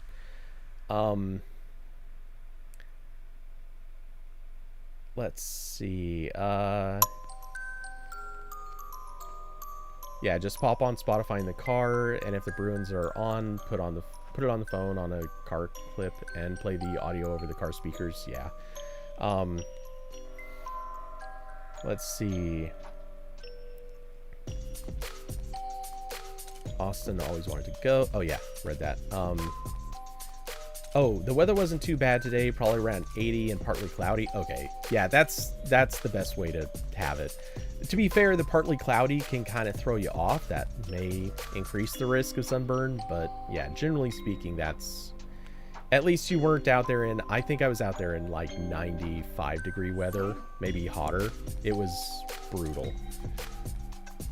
Yeah, it is windy though. It is super, super windy when you're near the canyon. Caesars has such a monopoly on Vegas. Yeah, it does. Caesars and one other group.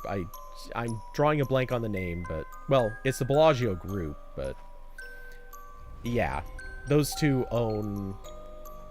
over 2/3 of the Strip. They don't own the Venetian or its sister casino. They don't own... they don't own Wynn. That's owned by Steve Wynn, or well, was owned by Steve Wynn. He sold it to the rest of the investors at one point, I think.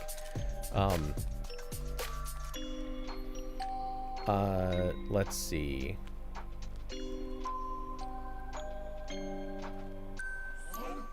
Yeah, I wasn't expecting a whole lot. At least it was free except for parking. Yeah, parking feels like such a scam, but it is what it is. Okay, so not to cut this short, but yeah, I'm seeing a thing I actually have to take off. So I will... you guys know the routine. Seriously sorry to cut this short, but you know the routine. Feel free to support the show with links down below. I will be back this weekend with game streams. You know the deal. Carson, enjoy the rest of your trip through Vegas. Trying to think if there was anything else I needed to hit. But with that, thanks to everyone for coming by, being part of the stream, chatting with me. Thanks, of course, to Corbin for coming by and demanding high pay for his appearances. And yeah, with that, I guess it is night for everybody at this point, so good night, everybody.